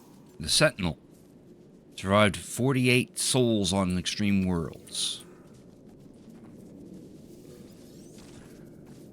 I am everlasting.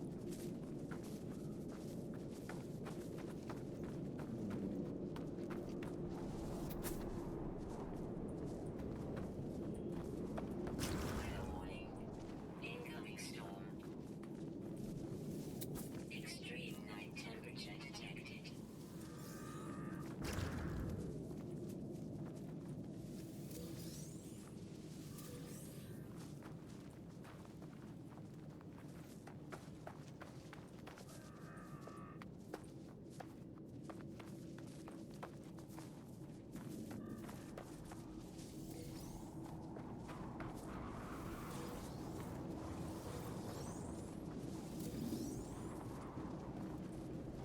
I've got quite a bit more poop.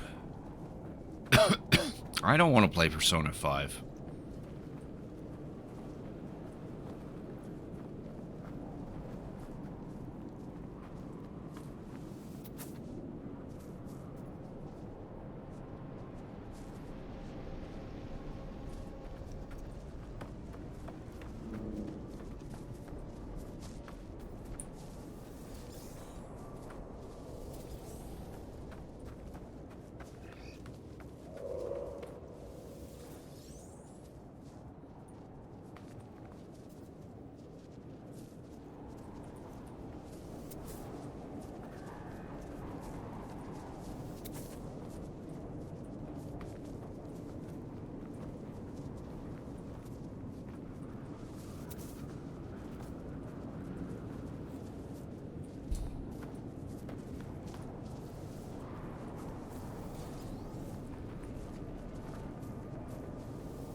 Weather update.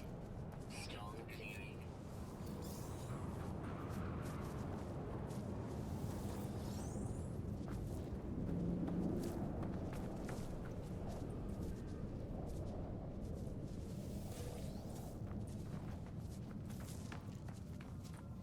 Extreme night temperature detected.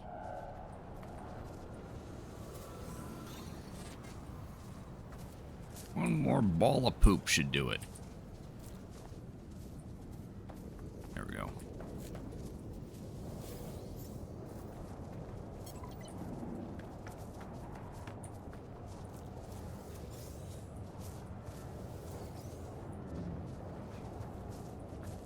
Alert.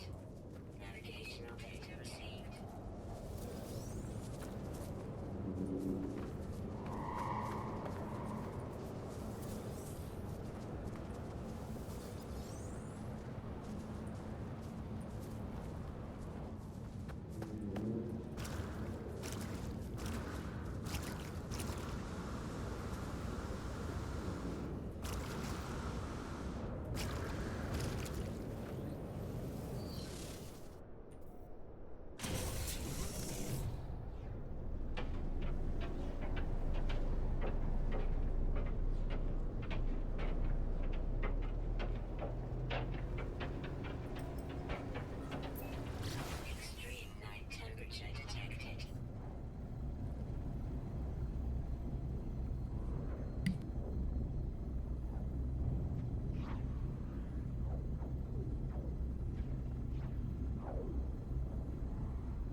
big worm.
Tried Persona 4, but couldn't get into it, and I never played 3.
There we go. Now we got the lubricant that we need for that one thing. Now we need 5 more condensed carbon.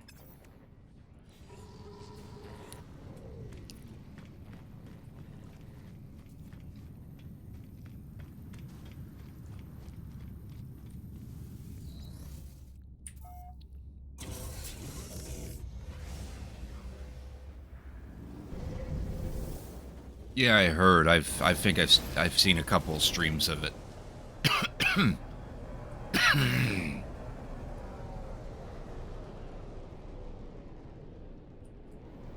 Just realized we're supposed to go in there to continue the main mission.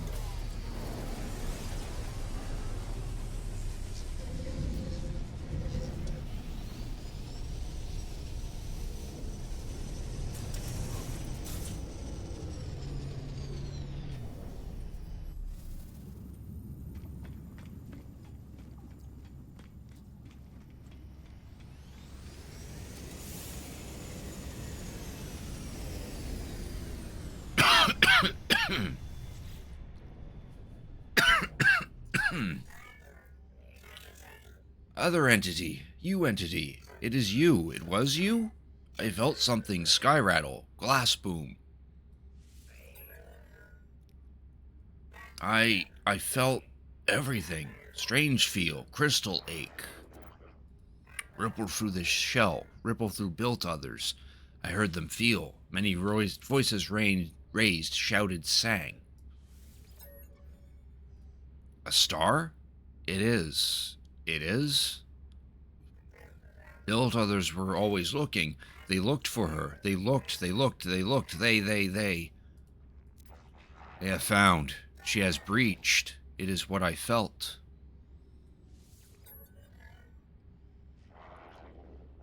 Yabli Alpha, Lost Other. I have heard of them. Very old. Large shell. Large memory. Not danger. I remember the ship configuration. Here.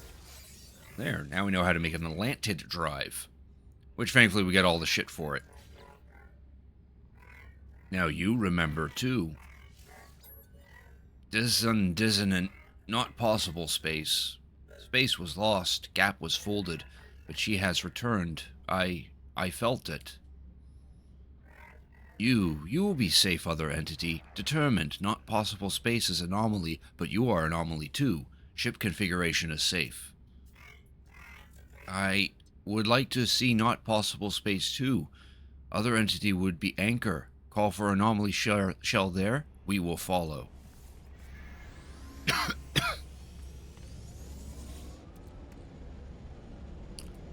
There, now we can make this thing. Technology installed.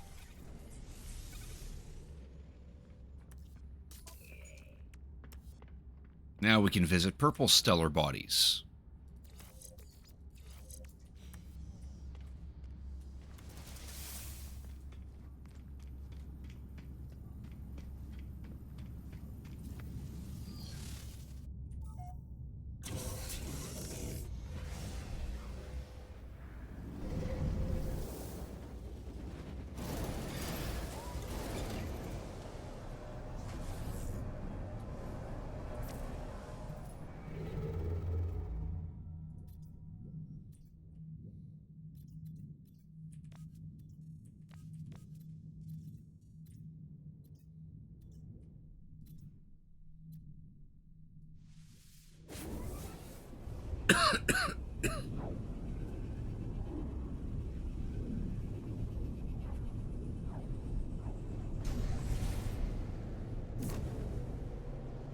Oh, that's pretty big bat down there. Yeah, that's a gas giant. Looks pretty cool. Kind of looks like Jupiter, but without its or its red dot is stretched over the middle of it.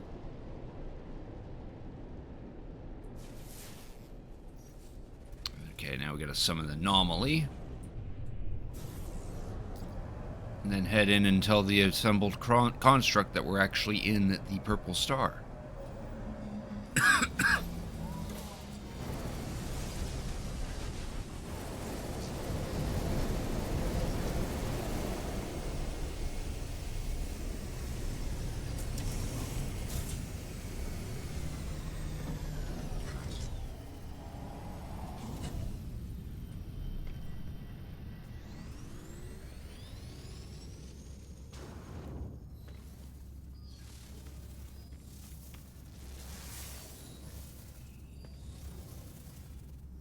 Oh, this guy here is in VR mode. His hands are in a funny position, and you saw him like take jumps. Oh, yeah.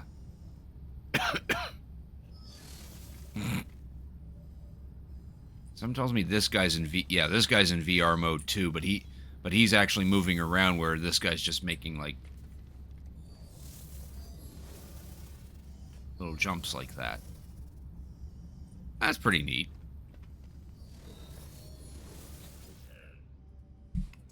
Where? Nowhere? We are here. In the not possible space. I know, in my shell parts, in Echo Souls. The space is still not possible. Lost Other cannot enter. What do you mean? This space is still hazy, part glass, part crimson dream. Your lost entity cannot enter. Yabli Alpha. Not possible space is unbound, but us, we, you. Holo Builder builds with an unbound mind. Anomaly shell slips between. Not possible space could become possible. Unbound Polo Builder could study the glass, bind this space, make it real. Strange feel. Body shell and anomaly shell are double shell. Inside is home, outside is outside, but outside has home feel too? Strange feel is undefined, but thank you, other entity. Kind to ask.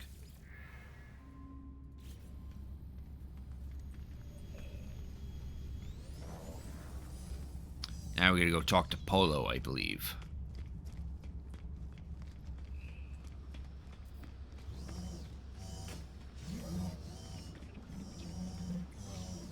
Well, since we've actually had to talk to him.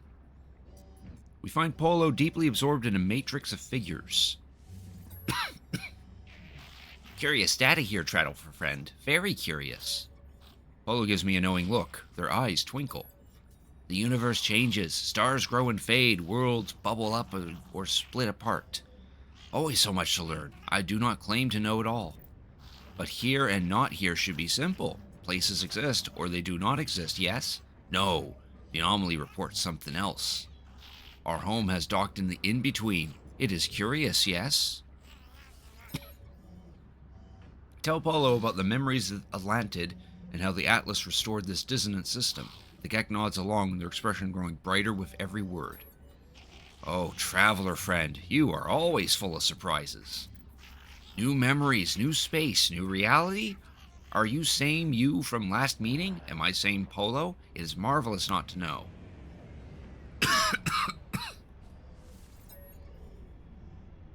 An autophage ship, these self-constructs are clever mechanics, shape themselves into any and every format with right salvage. Your Yabble Alpha friend, though, I think they will not be permitted in this space. At least not yet. Not possible space. A strange way to speak, yes? This space is possible, just not easy to find. None should be permitted. Your permission is given by Atlas. An anomaly station does not ask. I am proud of our home. We have ways to slip through corridors Atlas does not see. Polo makes a quick calculation, their brow furrowed. Yes, traveler friend, I think we could do it. Open system permissions. Welcome all friends here. But have you spoken to Nada, friend? Atlantid, Atlas. These are difficult subjects. Please, first speak kindly with Nada.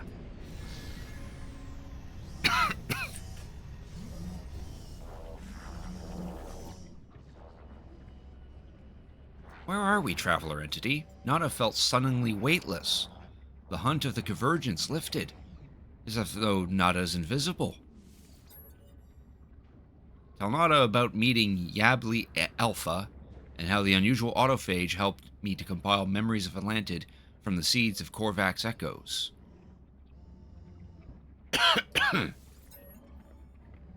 Explain that the Atlas absorbed the compiled memories and used them to restore the system. Nada's facial lights flicker at the word Atlas. Nada understands. I perceive it differently. Atlas falsity did nothing. This Atlantid is born of the memories a friend entity compiled. Matter for minds, a universe in every soul. Beauty, but also sadness. So many minds, so much data, erased and forgotten. Echoes, divergent, extinguished.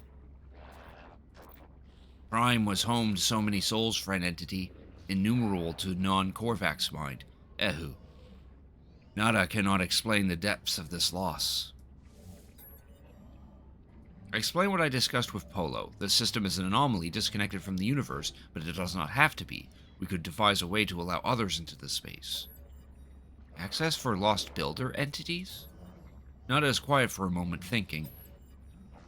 The system is an old place from before Nada was divergent, yet Nada is here. Friend entity has caused paradox. This whole space is also divergent, an error outside of order. Here, convergence cannot reach Nada. Safety for errors, a sanctuary. Lost entities also deserve sanctuary, but we cannot know what it means to open the system. Cannot know if Nada's electronic voice wavers. Will friend entity give Nada some time? Nada wishes to think. Okay.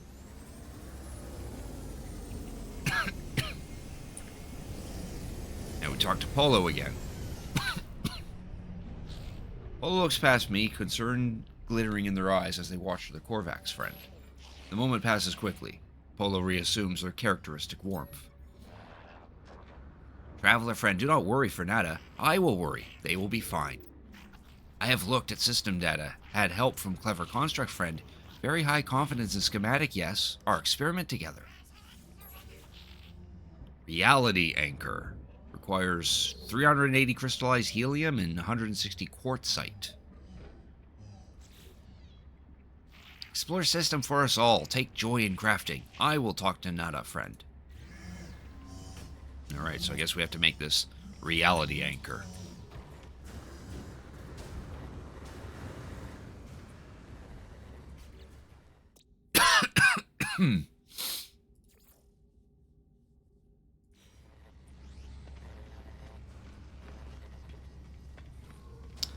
First up is the crystallized helium.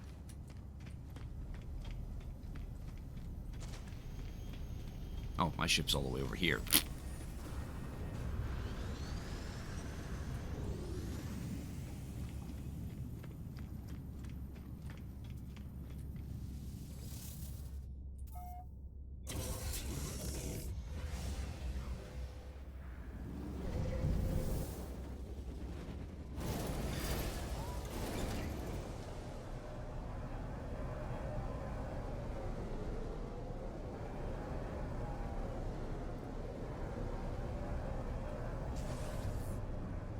So sleepy you don't want to go to bed.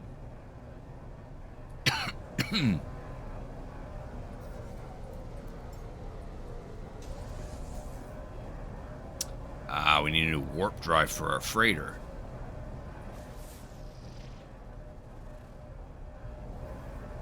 A salvageable scrap, activated quartzite, crystallized helium. Oh, it's got all the shit. So we just have to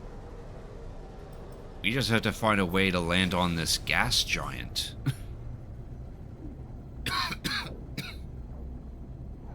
That or just follow this marker, I guess.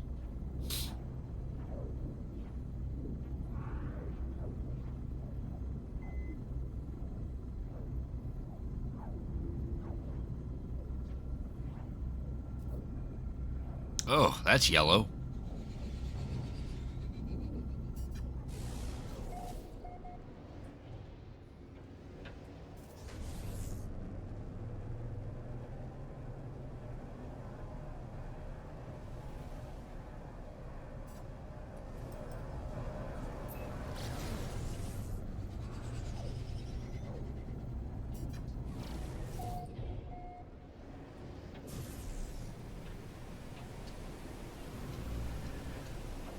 Oh, it actually has a surface.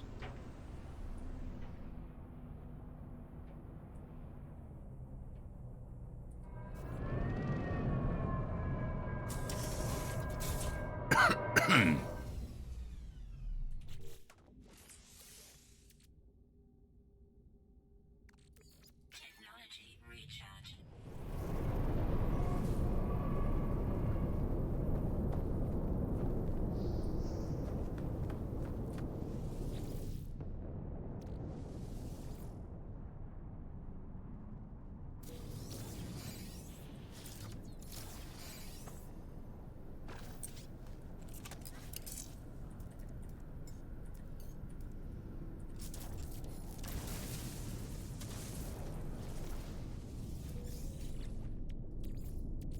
Technology recharge.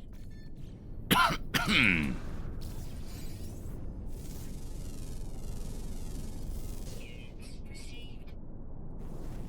These big crystals are literally just big chunks of salt.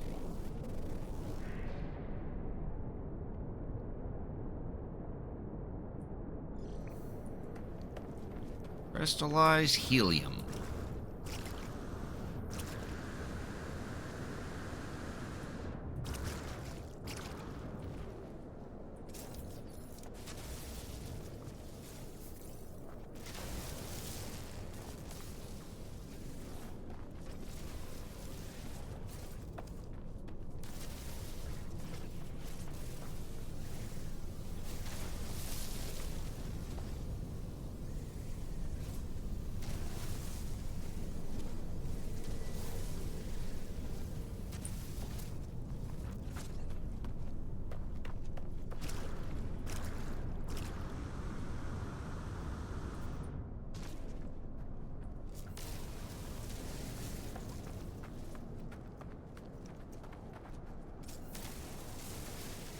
There's a lot of crystallized carbon on here.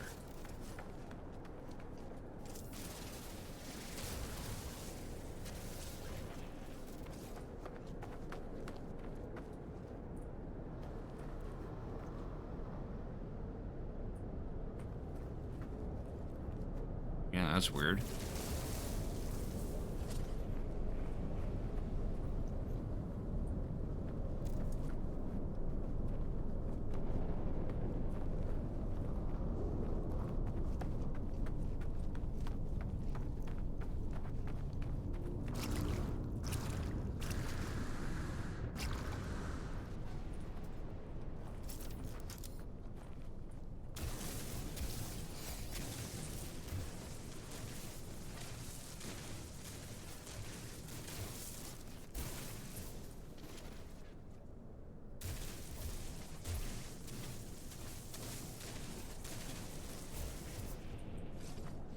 that was a pretty small nugget. That was only 41 of it.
I have heard of EVE Online. I actually remember watching a YouTube video that kind of documented the early days of EVE Online and what happened to the game during those times. I like the idea of the game, but it's so grand in scope, I don't think I could ever get into it.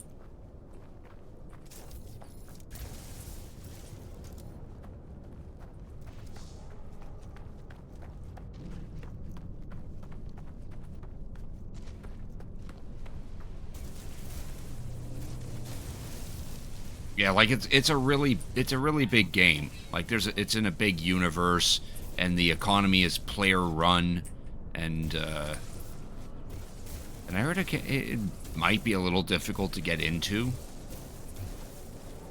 because of how the world is shaped in that game.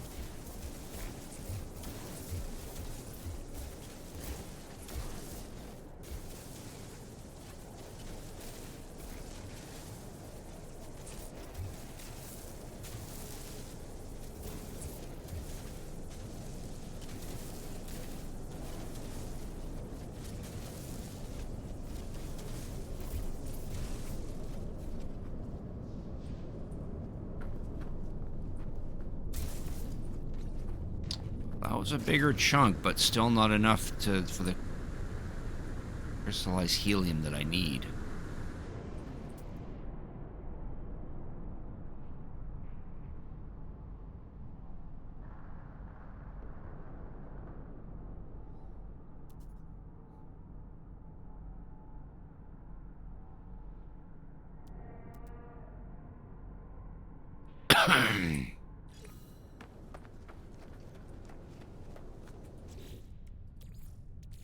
Technology recharge.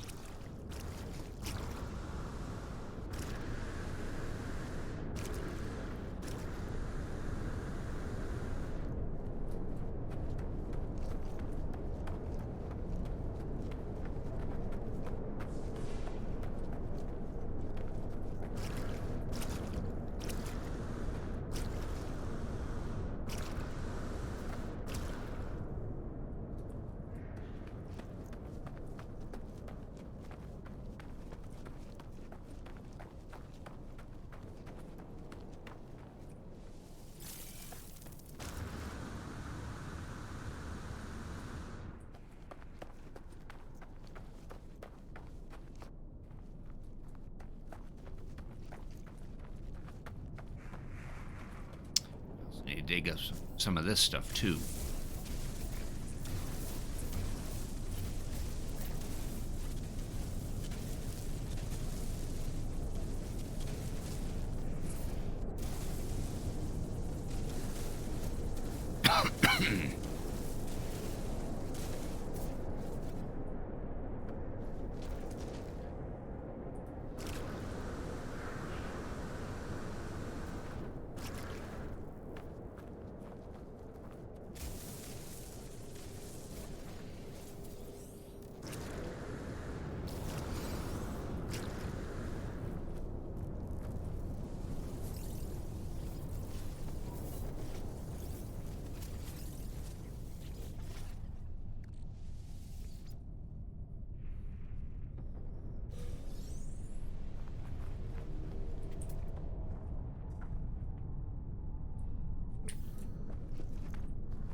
Extreme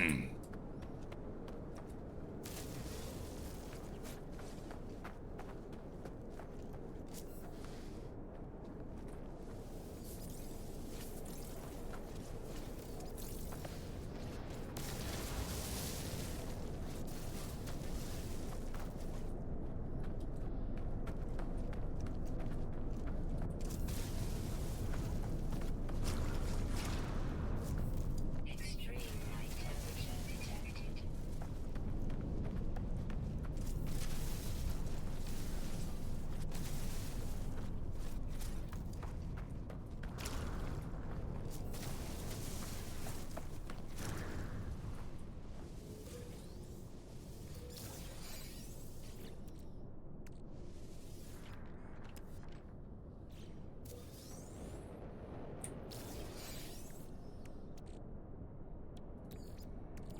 Technology recharging.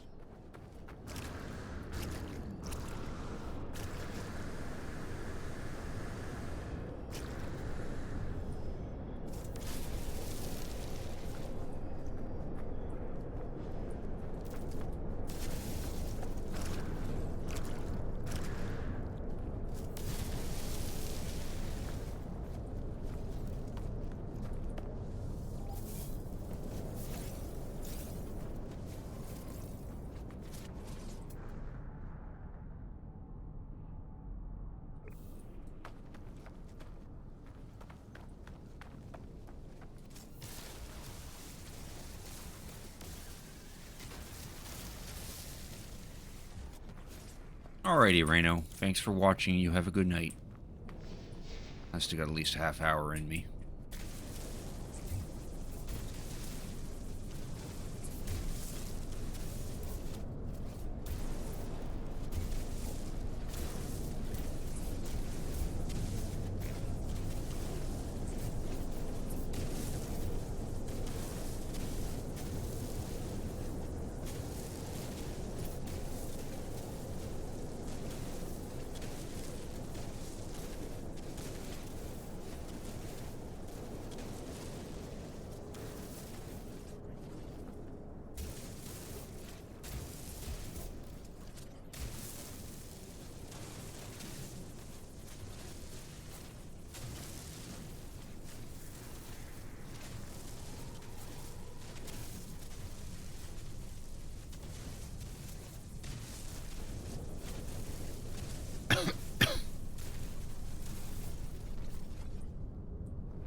Go ahead and slap some of that crystallized helium in there. So we need activated quartzite. So we need a lot more of these.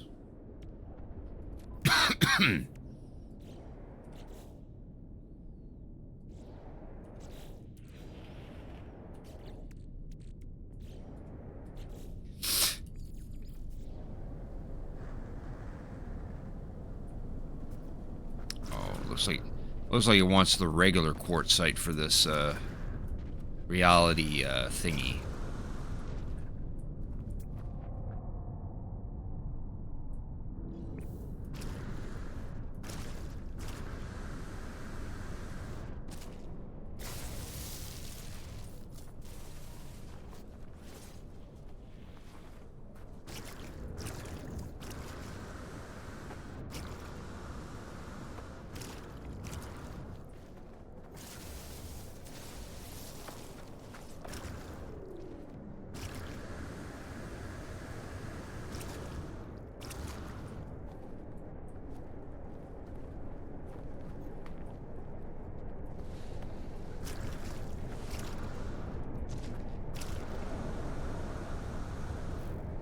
This is a long drop. Ah! Wasn't expecting my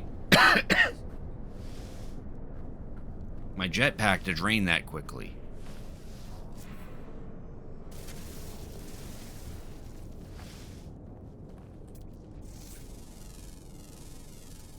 Units proceed.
There, our Exocraft summoning unit is now installed. So this should allow me to summon my exosuit wherever the hell I want.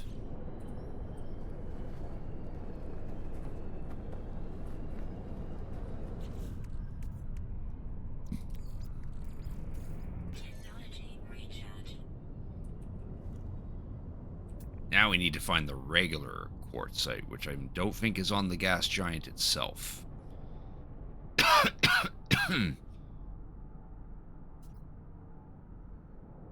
Oh, my ship's too far away.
I like how there's a gap. Oh, that's silly.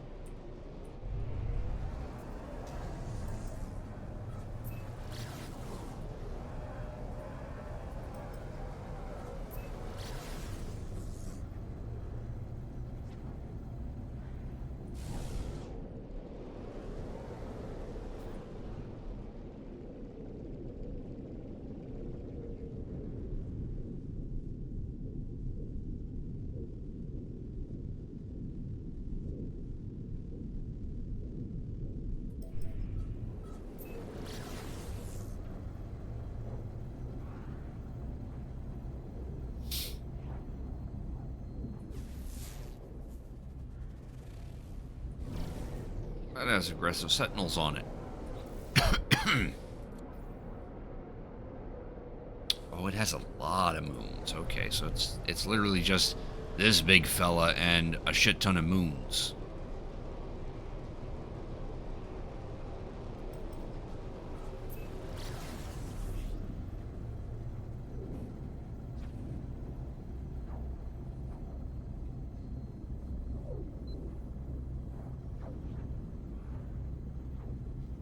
Just noticed my pulse drive is fucking dying on here. Technology recharging. Technology recharging. Technology recharging. Ooh, this has a dissonance on it. Okay.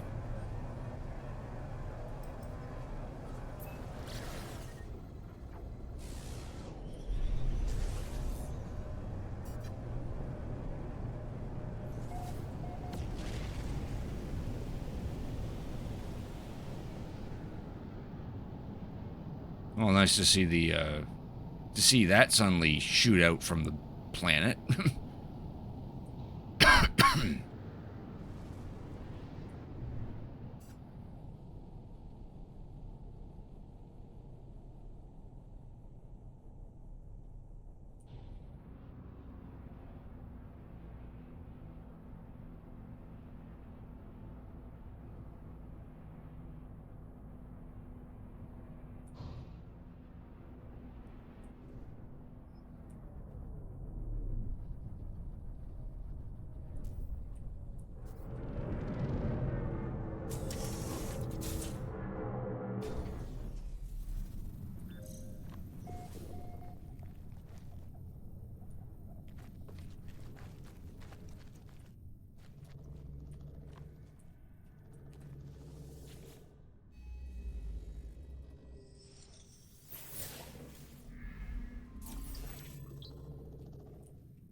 it's on the right tip of this mountain.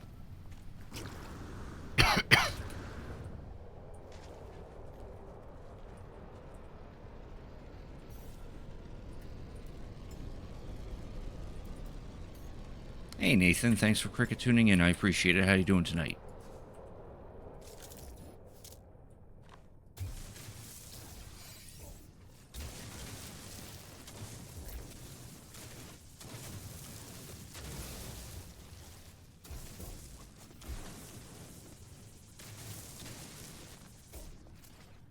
Hydrate. Oh, I don't have much water left.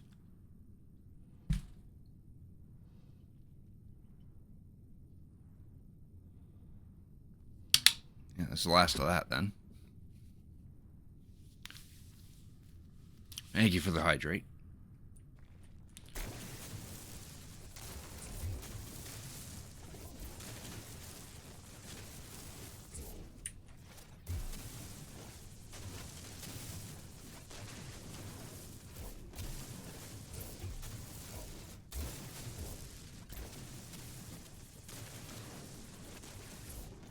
Got off early work, put your floor mats on your car that you ordered. Nice.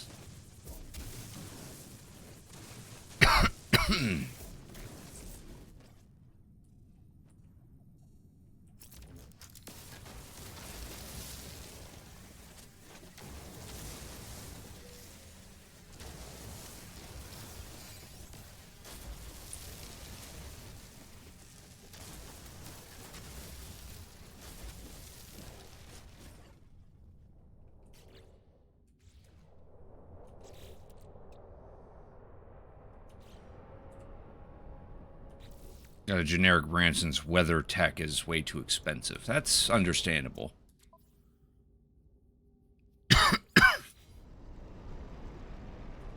Cool, we got the stuff for this. I think. Nope, we still need a little more crystallized helium.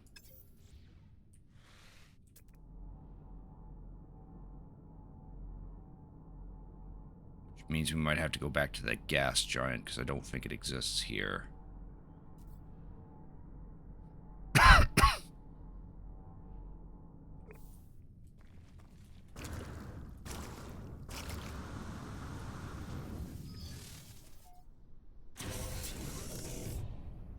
Oh, there's our harmonic camp. Let's check this place out first.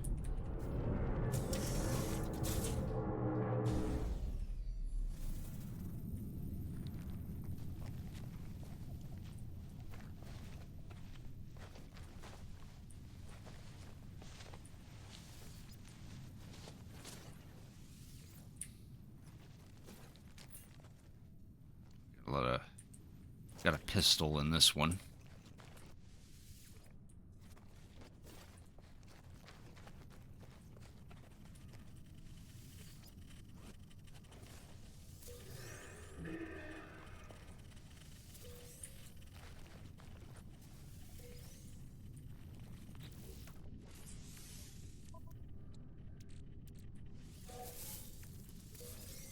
Nice. Glad you're trying to get things for your car to protect it. Yeah, that's understandable to get things to protect your car since the cars are pretty expensive.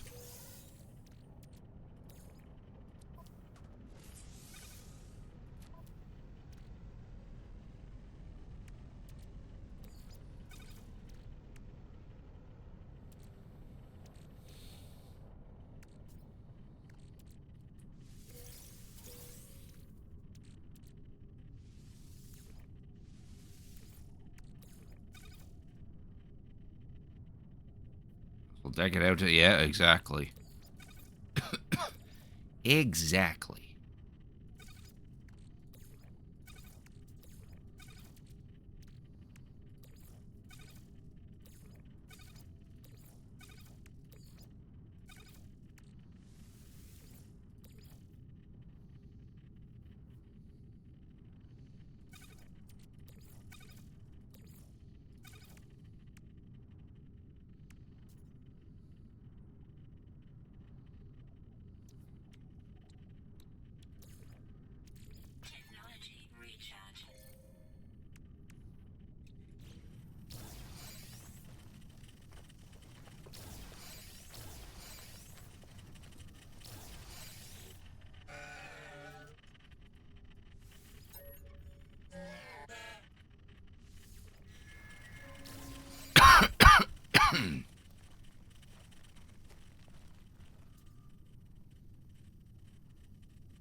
Did get a good deal on yours? Oh, that's good.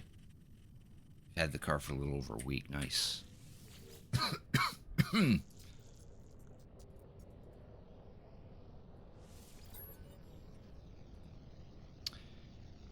8-14-3.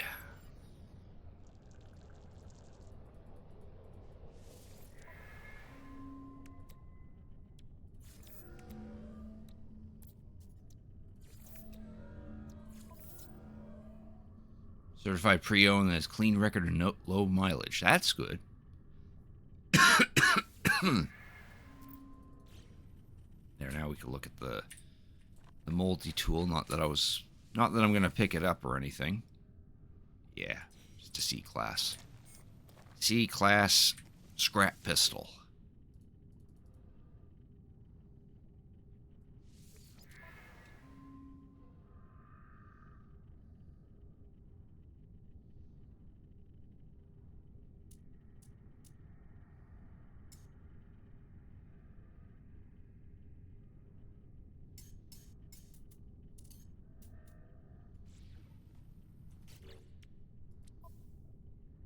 Can't see my freighter's inventory because it's not in the same system.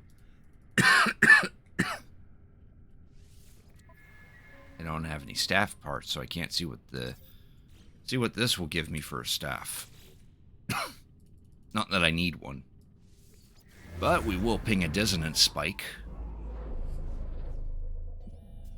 That'll tell us where the nearest salvage ship is.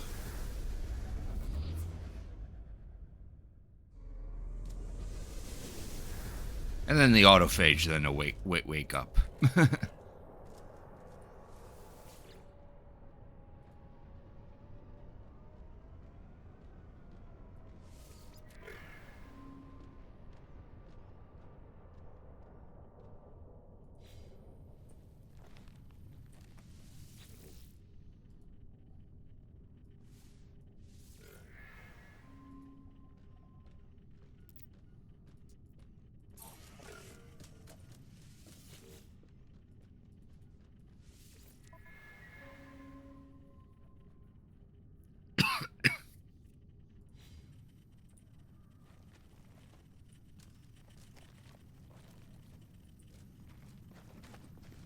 Let's go see what this dissonance spike is.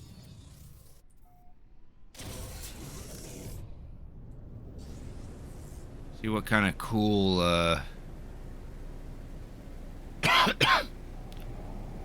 cool interceptor ship exists on this dissonance world.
He's got a big face.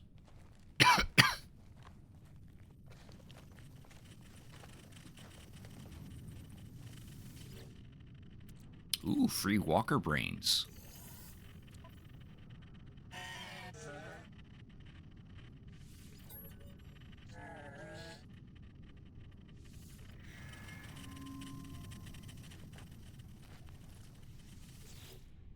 Ah, it's a B class. That's nice.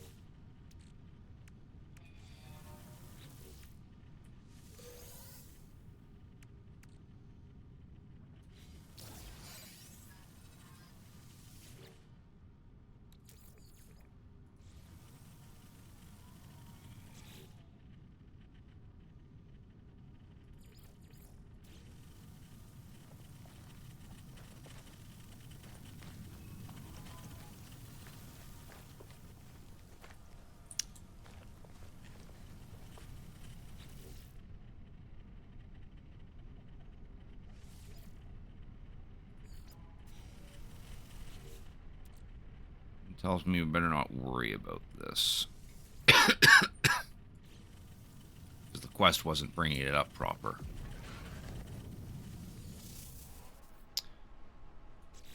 Alright, what do I need to make this? I need more crystallized helium. Okay.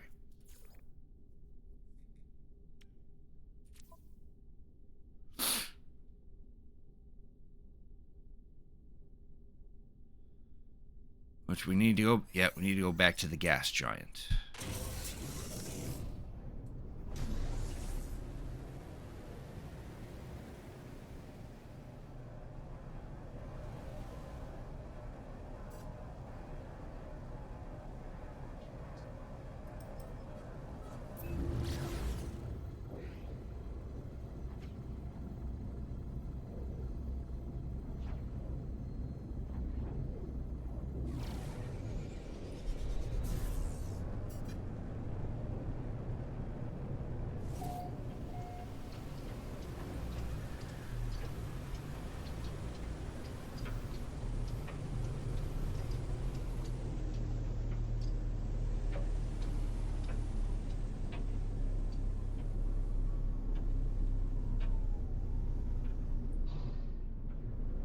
Man, that's a thick cloud.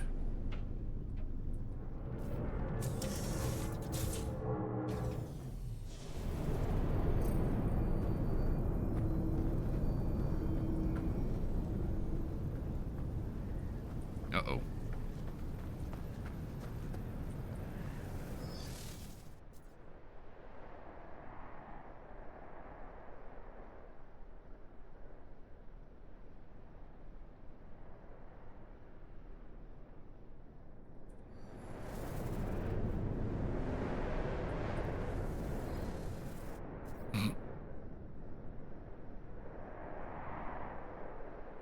We better land somewhere else.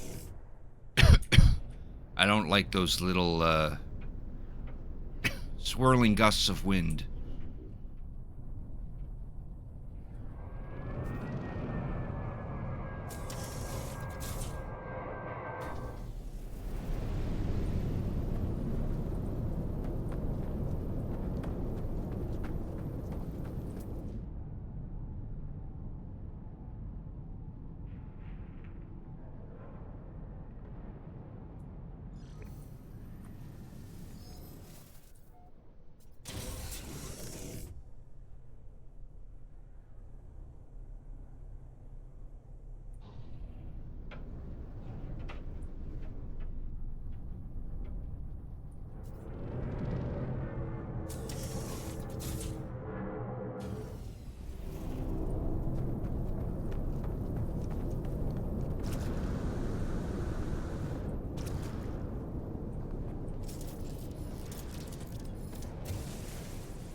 Now we can make this thing.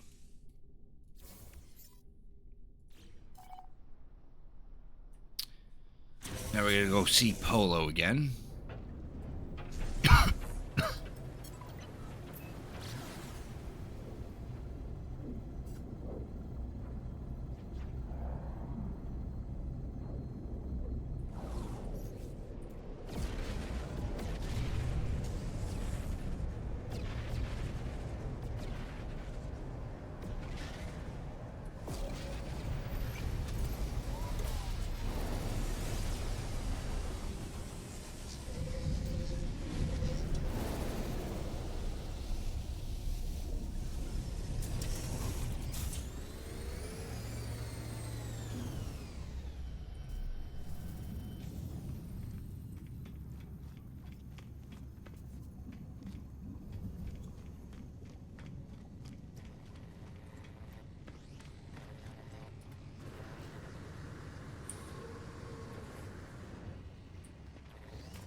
You look excellent, traveler friend. A big adventure, yes? How was it to step upon Titan Planet? Did world feel real, feel possible? A perfect job, traveler friend. It is grounded in these worlds you see, built from their earth, proof that this space is possible. Nada friend and I had long talk. They are fine, and they have best idea for Anchor. They're waiting for you. They will explain.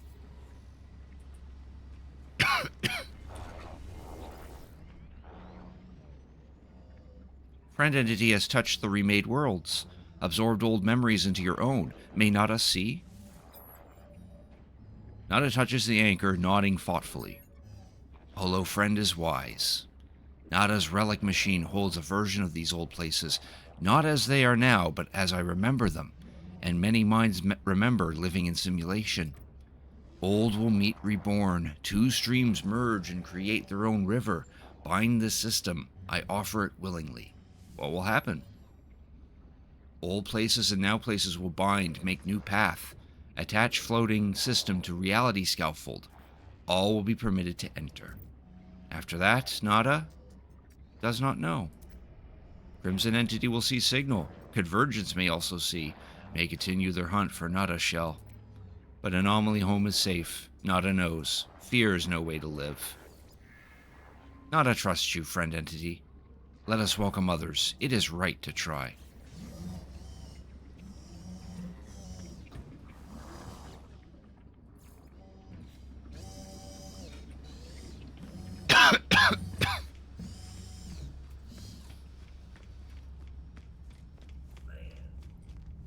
Now we have to go to this contained terminal.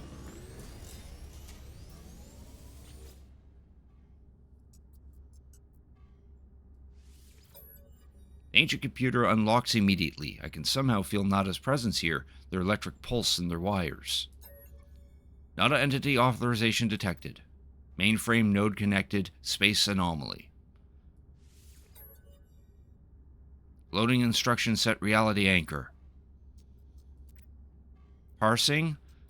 Lavoint Oppo 17. I think that's 7. Yeah, 17 system. Parsing simulation 19. Viable timeline excursion found. Patching diff.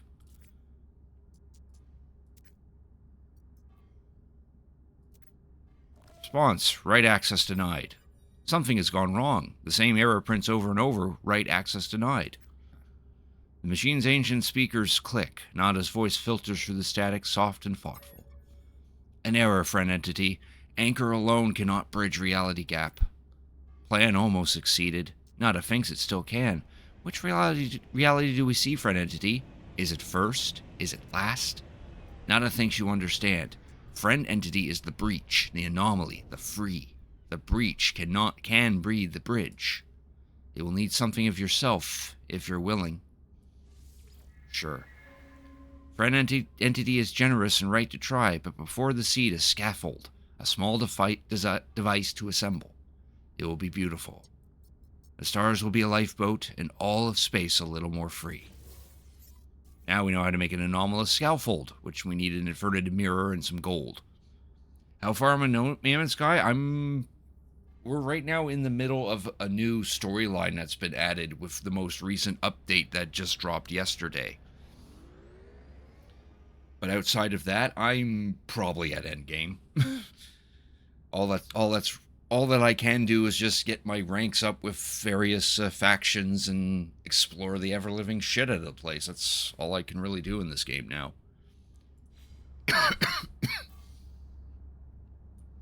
Cool, so we still got a little bit more to do in this game. Now we need to get our hands on an inverted mirror, which shouldn't be too problematic. Just got to go to a dissonance planet, like I think we're just on one. We could pick up an inverted mirror there. However, I'm at my 4-hour mark, and I sadly need to go to bed soon because I have to be up early for bed, or early for work tomorrow. Where's my ship? We're gonna go here. I think there was a space station in this system. You can save there.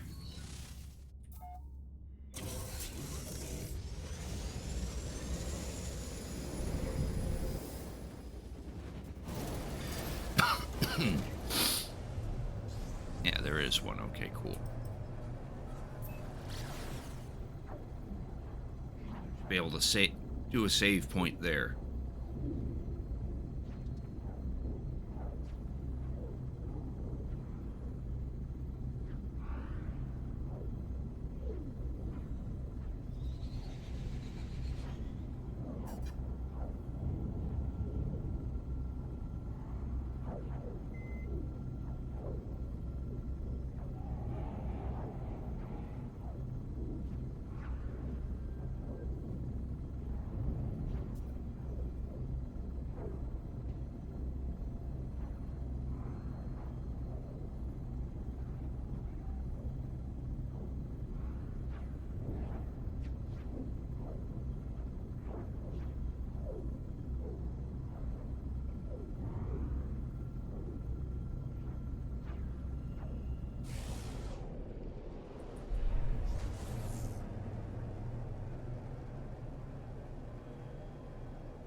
Oh, okay, cool. Almost crashed into the space station, but the game said otherwise.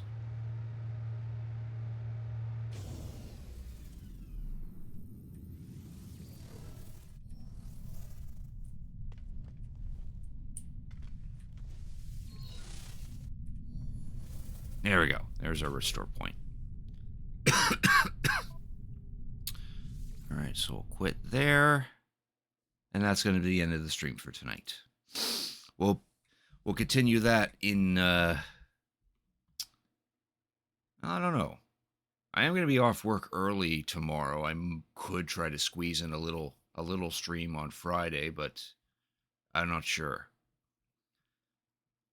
Next stream will definitely be on Sunday, though, where I'll probably just continue on in No Man's Sky. We'll keep playing until we get this this new quest line dealt with, and then I'm not sure what we'll play on the rest of the week. I will definitely play some more No Man's Sky when the next expedition, the 17th expedition, comes out, Titan. So that way we can go get through that and collect all the rewards from that. Yeah. So yeah. I'm not sure what my schedule is like next week. I know I will have Sundays and Thursdays off, so there will definitely be streams on those days. But I will have a schedule posted on my Discord and on the and on the Twitch page as well. Which, in case you want to join my Discord, there is the link for it. Not particularly active, but it's the best way to know exactly when I go live, and it's also where I post my schedule, aside from the putting it on the Twitch page itself. So yeah, next stream will be on Sunday. Do stick around, though, because I would like to send you out on a raid. And, of course, I'm just going to go ahead and send you over to Fendi. She was so kind enough to be on my stream yesterday for my birthday stream. We played, well, tried to play Chip and Dale Rescue Rangers for the NES, but she put in a good effort, we'll say. We'll put it nicely. But yeah, I'm definitely grateful that she was able to make the time to join me on that. Let's go ahead and send you guys over to her. I believe she's playing something called Crypt Typer. I think that's what it said. Crypt Master. And it's basically a game where you have to type out words and stuff. It's not necessarily a typing tutor, but it definitely tests your skills. So I'll send you guys over to her. Feel free to join on that raid. I'm sure she'd appreciate it, but you don't have to if you don't want to. So next stream will be on Sunday. We'll probably continue on in No Man's Sky. Check out more of the new things that are in the Worlds Part 2 update. So with all that said, thank you all for watching. Hope you have a good night. Hope to see you all on Sunday, and please enjoy Jim Appel Fendi.